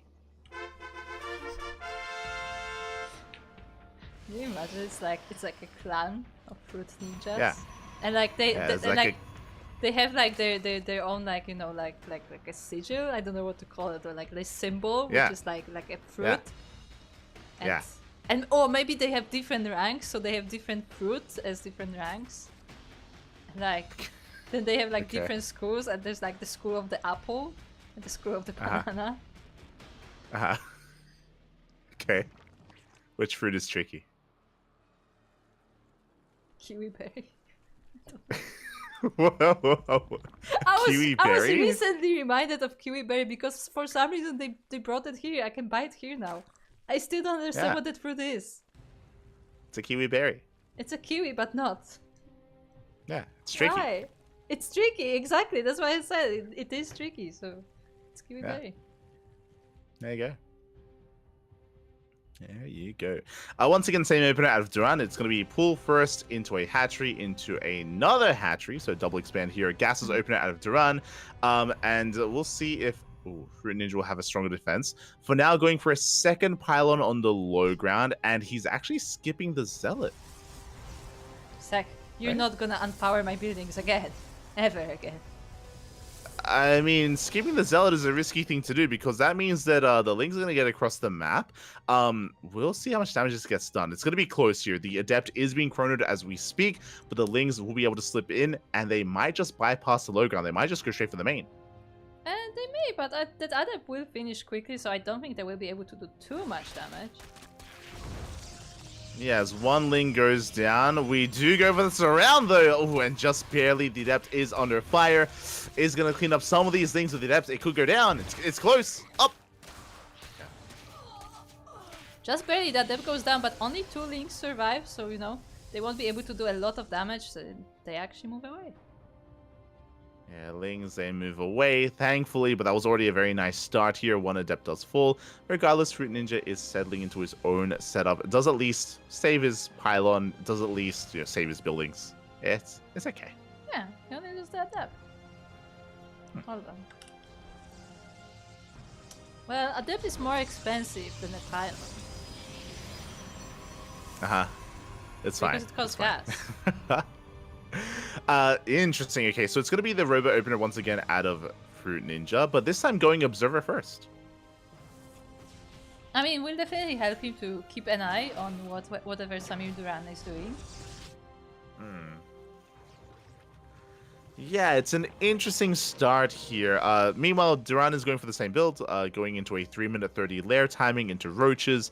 My eyes are definitely on the Protoss, though. That is going to be a Twilight Council and a Forge for +1.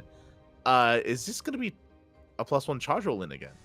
Yeah, I was gonna say, typically when you see that Forge going down, it is for the +1 charge. And he's getting Immortals with that as well, so I mean, I could definitely see a charge with Immortals. Yeah, this is Interesting. It's interesting because it's going to take a while to really get going, and I'm concerned because as I saw in game one, Duran, once he realizes that you're not taking a third, once he realizes that you're on 2 bases and we have an Overlord dipping into the main, just to confirm, then he will just make roaches and stay on a low drone count. Like, he's more than willing to embrace that.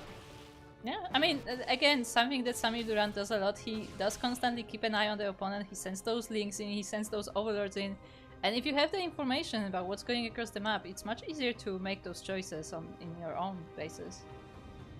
Yeah, so we'll see how this goes. Overseer's on the way, so Duran will get a scout. He will get a scout into the main. We'll confirm, as we can see, as we speculated, it's going to be +1 and charge alongside Immortal, so it's going to be a 2-base all-in from Fruit Ninja. But again, we already have roaches on the way. What I will say is that Duran can drone up a little bit further. His drone count is not ideal, so I'm hoping that he drones up a little bit further. Otherwise, he might actually still be overwhelmed. Yeah, he didn't make even 10 drones on his third base. I mean, his main and natural are saturated, but yeah, that third base is definitely lacking. So, as you said, a few more drones would be definitely useful for this attack. Yeah, the reason why I'm saying this is that if both players stay on 2 bases, if both players stay on their current worker counts, I think it's possible for Fruit Ninja to be able to surpass the roaches of his opponent. It's going to be close, definitely it's going to be close. But yeah, because of this, because of the lack of drones and all big supply block, Duran making 8 overlords, 10, 11 overlords. Oh my god! A laser. Is that you? Did he just cancel them or did they pop out? They popped out. Okay, that was crazy. Yeah, he made it. They are still flying all to the location, but yeah, he made 10 overlords at the same time. 11. He made 11. 11. He's Roachman. That's a lot of overlords. Oh my god. Roaches are thick, okay? True, they are thick. Meanwhile, oh my god, we're going for the snipe on the Robo. Yeah, and the Robo is not able to be saved. There are no shield batteries in range, so no immortals for you. Okay, not a bad snipe here from Duran. That is going to stifle Immortal production. And that means that despite the lower drone count here, I mean, I say that Duran did drone. Thankfully, he droned up. He made 10 workers, so he's on 57 workers. Now Duran has a solid economy, and now it's all about making Roach Ravager. Yeah, indeed. The third base has been saturated on the minerals at least. The armies do meet in the middle of the map, though. Oh. Yeah, and some of the Ravagers getting called out. 2 Ravagers fall. Very nice pickoffs here from Fruit Ninja. And now he's on the chase. He's on the hunt. He's completely all in. I say that there is a third base behind this, but it's still very committed here from the Protoss. I mean, we've seen him take third bases before, and it wasn't always like very, economical. He was usually more focused on the attacking. And yeah, he will try to see if he can get much done here, but as you said, Samir Duran should be able to make up an army. Yeah, it's going to be close. It's going to be a very close fight here. Some of the Ravagers are exposed. The Lings, they do dive in. They're going to be tanking some of these Zealot shots. Biles will connect in the Biles. They take down the sentries. Ooh, both of the sentries actually get sniped. Very nicely done by Samir Duran, and this army has no protection anymore. Yeah, exactly. The reinforcement's a little bit too late. The Immortals are going down, and Duran is going to completely clean up this army. I mean, sure, we have some Zealots, but once they go down, we can go straight for the Immortals. Yeah, more Zealots try to reinforce, but this is not enough of the Zealots. I mean, to be fair, they do go through the Ravagers as they're more squishy. But now Zerglings are here to reinforce, and they will help with this army. Oh, yeah. They will help out here as Fruit Ninja will barely hold on to the main army. Does have 1 Immortal left over, trying to desperately reinforce. But as time goes on, that window of opportunity is closing, and we're going for the Prism! Oh. Ooh, beautiful snipe there on the Prism. The Archons, of course, were not being warped in, so they will survive. But yeah, the Prism is down, the army is down. Like, only 1 Immortal, the 2 Archons, and Fruit Ninja has to go back home. Yeah, Fruit Ninja has to retreat from here. Does have a saturated third base and does at least save a couple of Archons and Immortals, but that's 2 Temple Archives. For double the Archon production, it's fine. Yes. It makes fine. Archons more powerful. It does. It empowers them. Look, those are Templar Archives. They just had a lot to archive already. Okay. Yeah. They ran out of have a space. lot in the brain. They ran out of space. Exactly.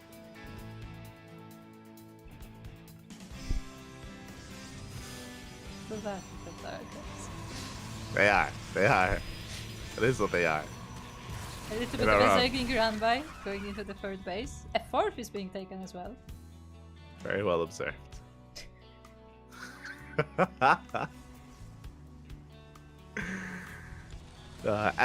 From here, we do see Zerg player still staying on a low drone count and, in a way, putting himself all in.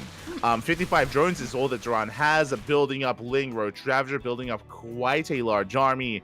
And I want to say that our Protoss player has a chance to defend against this, depending on the defensive setup at the third. How many shield batteries, how much site defense is going to be ready for this? Oh, but I don't know if that's gonna happen because he is moving forward. There are no shield batteries at the third currently, and he's just fighting on open ground.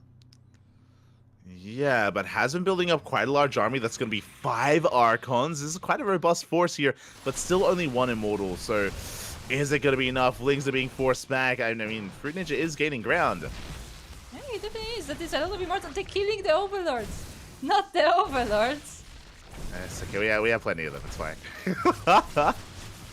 Everyone's getting caught out. Meanwhile, a little bit of mismanagement of the main army. The Zealots take a lot of damage, and Durrani's going for the dive. He is at the warping right on top of the ramp. Very interesting location there, and the Zealots are powering over this for now, but the Queens are joining in.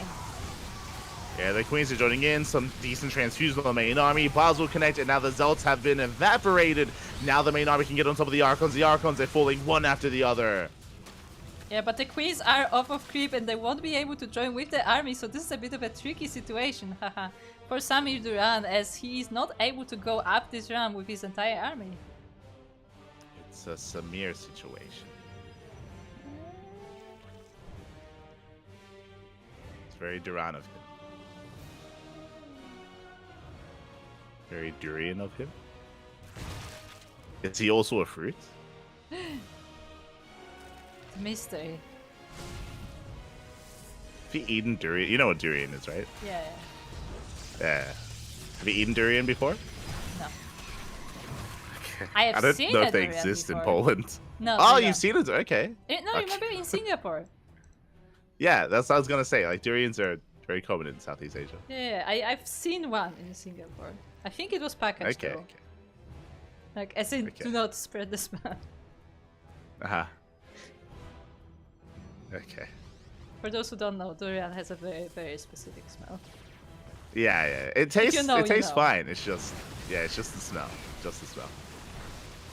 As the Roach army is now moving into the base of the Protoss, but this time the Protoss army was behind, it was distracted with the Zerglings. And actually Samir Duran is getting some ground, but now the Immortals and the Archons are here.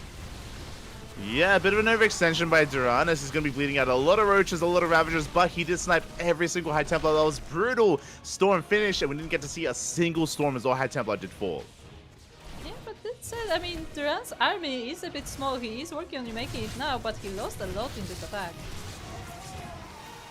Did lose a lot of Roaches. Duran still has an economy to fall back on those 75 workers. Lings are coming in to reinforce, diving on the Archons. Yeah, they actually trapped the entire army. The Immortal was dancing a little bit and it's not able to fight fire as easily. Both the Immortals and the Archons going down. Here from Duran shuts down the Immortal, shuts down the Archons as well. And alas, behind this, Tricky, he lost most of his high-tech units. That was an expensive loss for him, a loss that he can't very easily replace. Also, I like Steelmore's way of thinking. There are 2 Templar archives because he's just practicing safe data backup process. Yeah. Yeah. You always want 2 Really, copies. he should get a 3rd one. Yeah. The pro is still there, by the way. Yeah, he's looking after the archives. Yeah, I mean, somebody has to. He's the librarian. Ah. Is that what Archons are as well? In the archives? Do they also just like flick through books? No. Archons can, because they like phase through books. The High Templars do. You say no, their hands, their arms, they're metallic, so they can yes. actually hold things. Yeah. Ooh, the That's Zerglings actually get why right they into have the arms. base.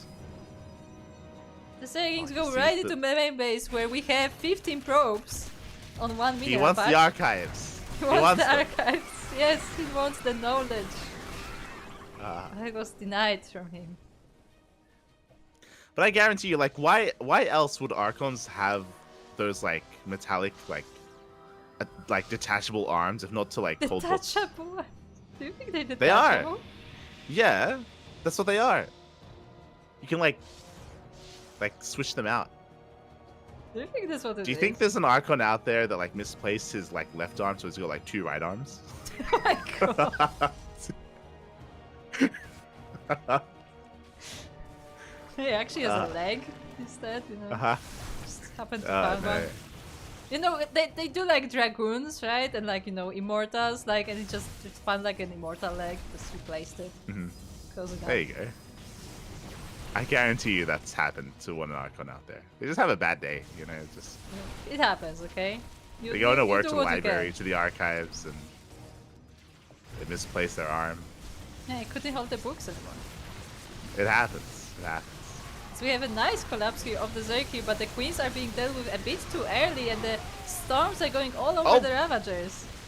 Yes, some very nice storms on the Ravagers. Actually, Queen's going to be going down, and it looks like we're taking the best fight we can and going for Warburton behind the army as well. We're going to be able to clean up the Ravagers. He's taking the fight. Yeah, the entire Zarek army is gone just in that single fight, and even the base is being denied as well.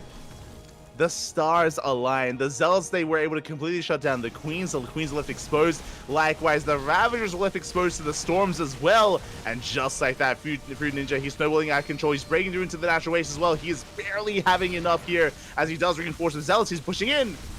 Yeah, I think Fruit Ninja has done it. GG is called, and we will have a point on the board for our Protoss player.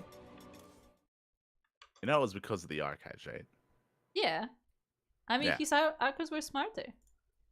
Oh, yeah. No, but like what happened in that final fight was that I feel like Duran was trying to like make a surround on the army, but his queens started fighting too early and the roaches were not in position yet, and the queens just died. Yeah. I mean, again, as we mentioned, right, it's like the army was very fragmented for Duran, which is why the Queens were isolated initially. They were killed by the Zealots, and then we had insane storms on the Ravagers as well. So again, like, it was just the perfect engagement, the perfect fight for Fruit Ninja. And with that, GG. GG, well played. Takes the game. So you know that really what happened was that Archons read the art of Sun Tzu. Haha. And they're like, Zealots, you see those queens over there?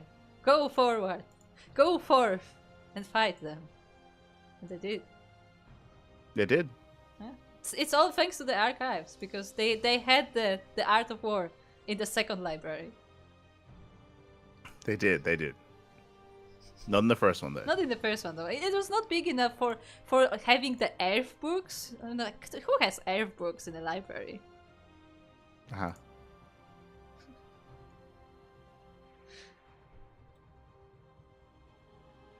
By the way, I just want to say that I appreciate having a player called Samir Duran, and I'm ashamed that I cannot make any good puns with it. Can't make any durian puns? No, or Duran puns? No. I mean, like, I mean like more like, you know, lore related puns. It's like actual jokes about the lore, because as you know, my memory is very good.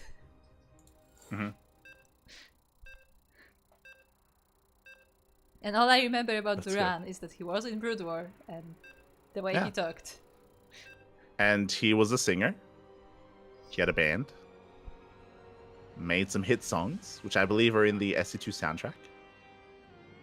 If you are in the Wings of Liberty, if you go to the jukebox in the bar on Hyperion, then you can actually play his music. There you go. Imagine if they actually did that. That would be hilarious. Yeah, that's what they did.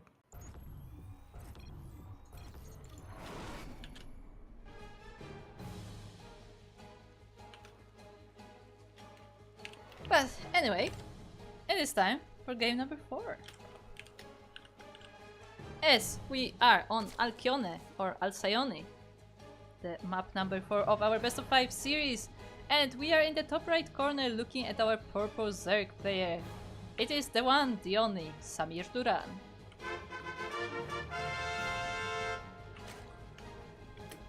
And spawning in the bottom left-hand corner, the Australian Protoss player representing every single 85 ninjas out there. Fruit ninjas. It is tricky. There's only 85 of them. Only 85. Yeah, I mean, it's a small school, very secret. Yeah, they can't bring in new members unless they lose one. No, they can bring new members, but they run out of fruit. So they're not fruit ninjas. They're just ninjas. Yeah. Or they're It's just not fruit. the same. Ah.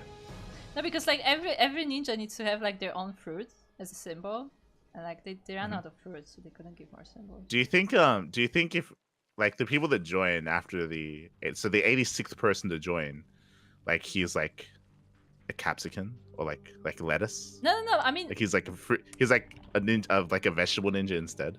no. So see, what happens is when you try to join the fruit ninjas, you have to give them a tribute. So you have to give them a fruit as a tribute, and that is your symbol. But nobody was able to give more than 85 fruits, and they just didn't have any. Yeah, that's what I mean. They show up with lettuce. Yeah, just turned around, like turned back. Like Yeah. lettuce is not a fruit. Yeah. Get away. Yeah. That's why there's only They try to 85. debate them. They come in with like Cucumber. yeah, like cucumber. Yeah. It's got seeds inside. True. Has seeds. It's a fruit. Yeah, I mean, it depends And how you then look if at cucumber gets in, then you have someone come in with a pickle. it. That's still cucumber. no, That's no, not a no. different It's a plant. pickle. It's a pickle. Though. You don't understand. It's different. They try to lawyer their way in. Ooh, we have a different opening this time. Okay, so it is going to be a safe opener once again at a Fruit Ninja, but this time a Stargate follow-up. Yeah, and right in the wall too, so Samir Duran should be able to see it, although I think his links moved back home before that happened. Yeah, but I believe the Overlord did spot the text, so Duran should be fully aware of what's going on here, and we should be seeing a safer start. We'll keep an eye on him. We'll see if Duran once again goes into a fast lair. We'll see if he goes into roaches. Or, I mean, you mentioned that there was like a Ling variation that he likes to go for sometimes. Yeah, there was like a link variance, but I think it was more versus the Terran. I feel like versus the Protoss he did two things. He did the roach thing, and he did like 12 full draw pool or something like that. Okay. It did not go very well. Okay. Fair enough. We'll see if we get there. We'll see if we get there. But now it's going to be a Void Ray opening here from Fruit Ninja. And I'm curious to see where this leads. This could go into a second Stargate, into double Stargate Void Ray, can lead into a Fleet Beacon, can lead into a Twilight Council. There's a lot of possibilities here in the aftermath once the Overlords are cleaned up. Definitely. I mean, we've seen in previous matches, previous games, that Samir Duran likes to have vision across the map, so denying him that vision would definitely be quite painful. Interestingly enough, he's going for double Evo. Yeah, so this time Duran does not rush into a lair. He's responding double Evo chamber. This is new territory. We're exploring new ground. I want to say this was part of the Link Bane variation, the double Evo thing, but I honestly don't remember how it went. So this is new to me too, in a way. I mean, it's melee, so Ling Bane would make sense. Personally, I'm not too fond of this. So carapace upgrades are usually avoided in this matchup just because it doesn't really apply too much. Just because Zerg units do so much damage. Sorry, Protoss units do so much damage anyway that the carapace upgrade doesn't really apply. But we'll see. We'll see how he comes out with this. As there we go, Link Speed is on the way. It is going to be Ling Bane. Yeah, and speaking of different builds, we are going for a second Void Ray, by the way. Yeah, second Void Ray, but there's a Robo behind this into a Forge, so this could be +1 into Colossus. It's hard to say here, just because the Twilight Council is going to be so delayed. Yeah, I find it interesting that both of our players are trying different builds, trying to, switch it up a little bit, and we'll see how that works for them as we have those two Void Rays hunting down all the Overlords on the map.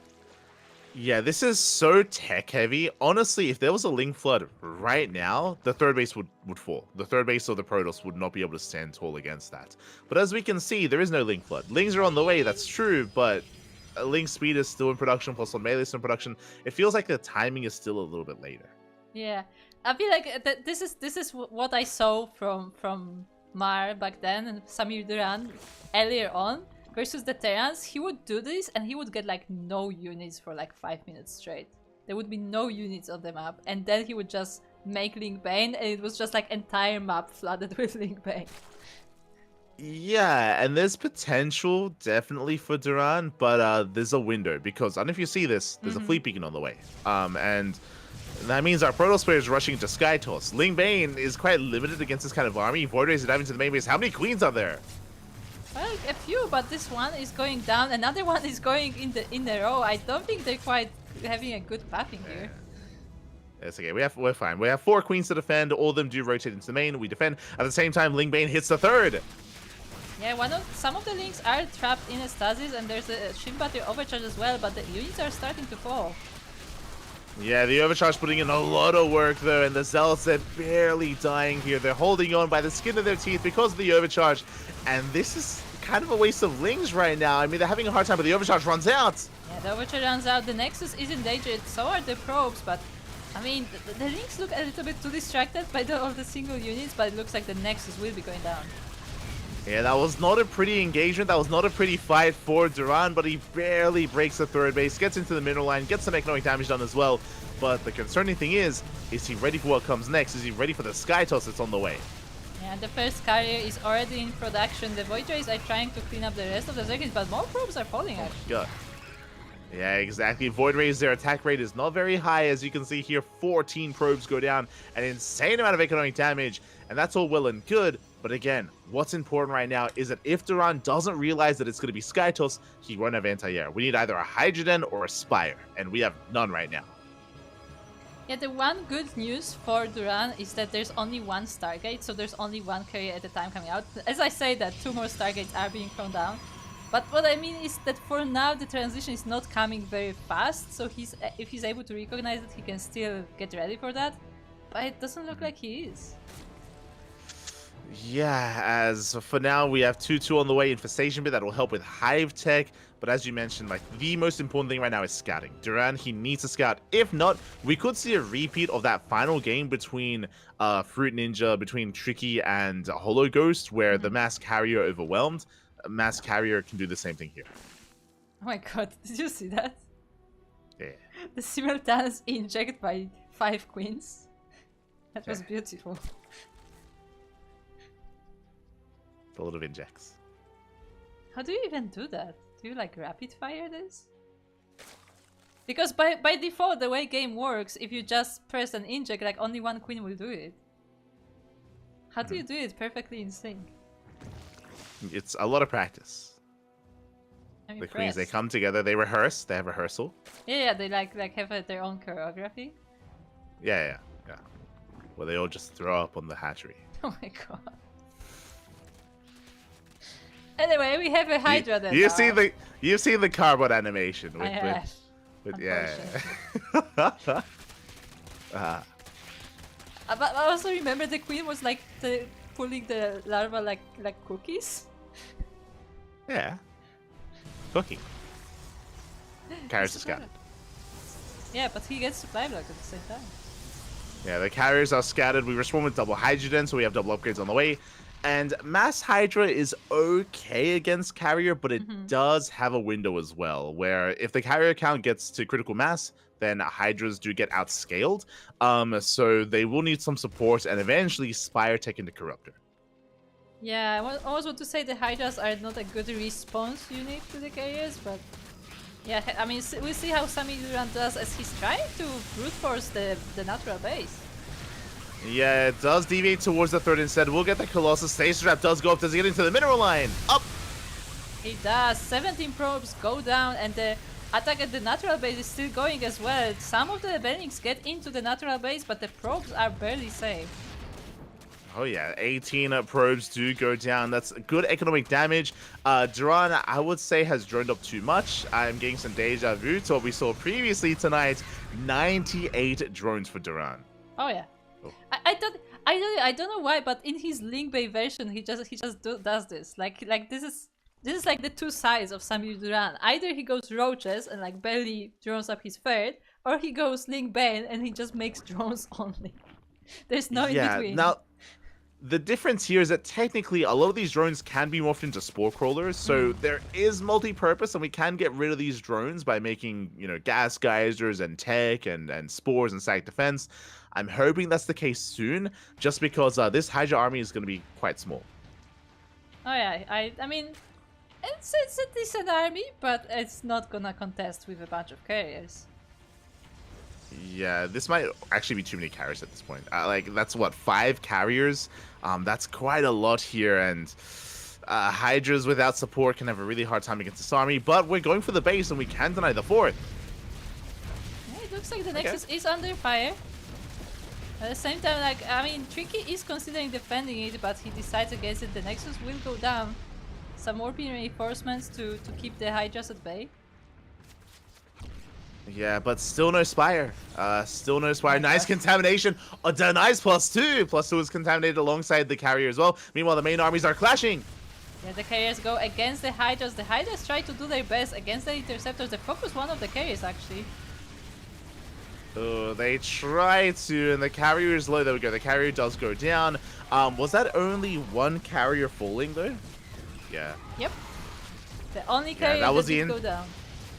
That was the entire Hydra army for one carrier, but did get the mineral line, did get the expansion, and we have Ultras coming into the 3rd. Ultras. Yeah, one Ultra coming into the 3rd. I love the contamination of the... Yeah, I love the contamination of the gateways. You never see contamination on gateway because it's not very good. But yeah, it's cool. Look, I've never seen that before. If you have an entire army of overseers, might as well. Might as well. Now, what is good about what we just saw for Duran is that even though he only killed one carrier, he crippled the economy, and Duran can remax. And he can do that again. He can build up another Hydra-based army, and now there's only 4 carriers. Yeah, they have Ultras to support as well on the ground as Archons are coming into the play. Yeah, 5th carrier comes in, but this time the Zerg player can push forward, will shut down the Archons. Trying to break through on top of the carrier. Alas, the Hydras is only 3 of them, but the Ultras will be able to just run past. They just ignore the carrier. Yeah, Ultras don't really care about carriers. The Interceptors do tickle them quite a bit. And they will be going into the 3rd base, now going into the mineral line. One of them also throwing on the wall in the natural. And yeah, more damage will be done to the Protoss. Yeah, the 3rd base is going to fall. Likewise, we have an Ultra taking care of some of the production as well. The Stargate is going to fall as well. The Stargate. Yeah, the Stargate falls together with the work in progress carrier. Do you actually get refunded for that? I don't think you do you? I think you do, yeah. Okay. If a building dies that was like upgrading something or constructing something, I think you get it. Okay, fair enough. That's good. Yeah, behind this is double Spire, and Duran is building into Mass Corruptor. And now there's just barely anything left here for the Protoss. There's barely an economy. And here come, I want to say, how many was it? 17 Corruptors? Let's see. 18. Oh my god. Yeah, 18, and there are more in production. I just like to see the Ultras come, destroy a base, and they just walk out. Like, okay, job's done. But now the Corruptors are getting on top of the carriers. 2 of them already going down, and more of them are being focused. The entire Protoss army is being cleaned up, and there is no economy to come back to. GG is called. Yeah. And Samir Duran will be the champion of Duckling Open number 127. GG, well played. Duran able to just pull Fruit Ninja, able to pull Tricky apart there towards the end, just knocking down base after base. Not the best trades, but because of the high economy, because of the bank, was able to afford to throw away just wave after wave of Hydra, and eventually was able to just punish the economy and break the army. Indeed. We're both typing. Who's gonna type faster? But yeah, very nicely played by Samir Duran. He was able, as you said, he was able to deny that economy. He was able to slowly snowball over the Protoss army, and even the carriers, despite how strong we've seen them be before, like the carriers alone were not enough to defend from this Zerg army. Still, I think the funniest moment is when the Ultras just walk under the carriers, like pretty much just unbothered. Like, you know, there's like something just like throwing balls at their backs, and they just keep walking, you know. just literal, just massive cows just being annoyed by flies, and they just don't care. They just keep going. Look, They do their thing. it's just flies. GG, well played. And a shout out to Fruit Ninja, because I'll be honest, Tricky coming into this tournament, when he saw his opponent in Holo Ghost, so for some transparency, Tricky, aka Fruit Ninja, is Diamond 2. He's only Diamond 2, which is impressive, don't get me wrong. But a lot of these other competitors, the other top 3 players in this tournament are D1. They're Diamond 1, and there is an MMR gap between these players.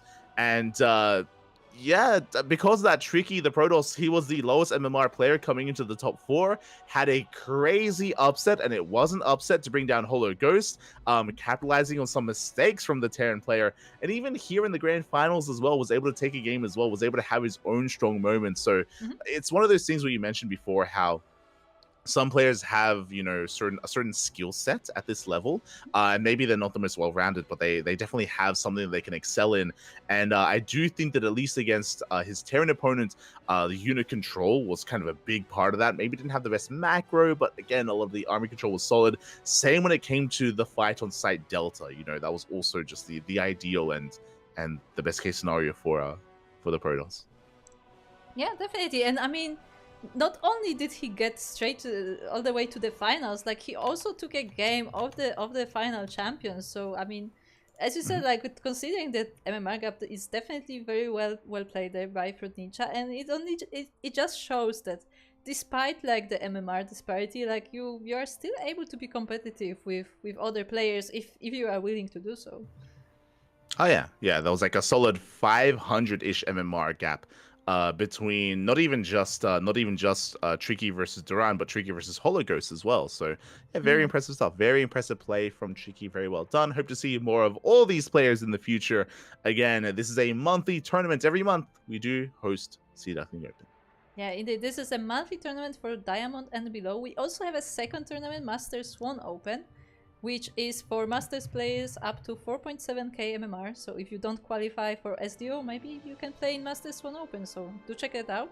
And again, those are 2 monthly tournaments, so they will be back in the coming weeks. Masters Swan Open still in September, and Duckling Open in October. Yeah, there you go. So next month in October is going to be the next Duckling Open. If you want to take part, then get ready for it. Take this time to get your ladder games in, to train up, to prepare, and get ready for the event itself. So again, it is only a monthly event, so it takes a while for the next one to come around, but really it means that you can be that much more prepared for it. Exactly. I mean, we also have open tournaments if you would like. We have Sparkling Tuna Cup now on Sundays, and Tenacious Turtle Tasso, which is also on Sundays for the Americas, but Mondays for the rest of us. Yeah, it's going to be a bit of a double feature here, so I'm sure it's going to be a wild time. As you mentioned, the next cast on the channel is going to be Sparkling Tuna Cup. That is in less than 24 hours, so make sure you're a part of that event. Unlike this event, Sparkling Tuna Cup is open. It's open to all leagues, to all regions, to all players, all shapes and sizes. Open to all. Yeah, open to everyone, so everyone can try their best. And we also have a bonus participant raffle there, so even if you don't win a lot of matches, you can still, you know, maybe hope for something to come your way. So definitely consider checking it out. But other than that, if you liked this tournament that you have seen, and if you would want to see more of these tournaments, if you want to see them continue and maybe even grow, then consider checking out our Patreon, because all 3 of our tournaments, the 4th is sponsored, but the 3 of our tournaments, Duckling Open, Masters Swan Open, and Sparkling Tuna Cup, are all funded from the Patreon. Oh yeah, so exclamation mark Patreon in the chat. If you guys want to link to the Patreon page, if you guys want to support the CranKy Ducklings and support tournaments like this, like Duckling Open, Masters Swan Open, and Sparkling Tuna Cup as well, then you can do so via the Patreon. Yes, indeed. And with that, I believe that is all for today's tournament. Once again, congratulations to Samir Duran, who has transformed from Mar into merely a human, Kappa. Because if you remember, last time his name was Mar, which is a hybrid in StarCraft 2. Ah, okay. Yeah, Mar is a hybrid. So he turned from a hybrid into a Zonaga. I guess. Yeah, Duran is a Zonaga. Yeah. Yeah, it's just like I don't remember if Mar has like any like bigger significance or if he's just a hybrid. If it's just like one named hybrid, you know. Because I mean I don't know, maybe Mar is also like a. I have to catch up on my lore. Sarian would be very mad if he heard me speaking. No. Outside of that, though, if people want to find some more Kuro, where can they find you? Well, mostly on this channel, or rather not really on the channel, but more in the Discord, as I'm mostly behind the scenes of CranKy Ducklings. Light is the one on camera, I'm generally the one in the behind the scenes part of CranKy Ducklings. But if you want to see me specifically, then I also have my own Twitch channel at twitch.tv/16squadsanseki. Also YouTube at 16squadsanseki, because I will try to double stream in the future. And you can also find me on social media at 16squadsanseki or 16squads on Twitter, because my name is too long apparently. I will probably try streaming soon TM, but don't hold me to that. But we are planning with Light to stream some Final Fantasy soon, right? Yeah, Final Fantasy should be next week. We might have some Divinity streams soon, TM. That's still on the back burner though, but for the most part, Final Fantasy streams should be coming back in the coming days. So make sure you tune in if you're interested in following the story of Final Fantasy 14. Then we have you covered there. Otherwise, you can follow me at light_VIP. I stream on a daily basis during the week, during weekdays, not during the weekend, just because the weekend is quite busy and we have a lot of casting to do, so there's just no time to stream and no time to ladder. But yeah, you can follow me there if you wish to follow some nice ladder action. Yeah, indeed. And if you liked the broadcast, then make sure to follow the CranKy Ducklings as well. Again, Light is here every day. Every day there is a tournament stream. Every day there's some nice StarCraft 2 casting with our favorite Pappy caster. So make sure to follow us over here or on YouTube as well, depending where you prefer to watch. And yeah, we will be back tomorrow. So. Yeah, we'll be back tomorrow with some Tuna Cup action. Kira, do you have anything you want to say before we head off for the night? Chat, if you were a fruit ninja, what would be your fruit? Let us know in the Discord. There you go. It's important. And with that, we will see you next time. Bye. Thanks for watching, everyone. Bye. Bye.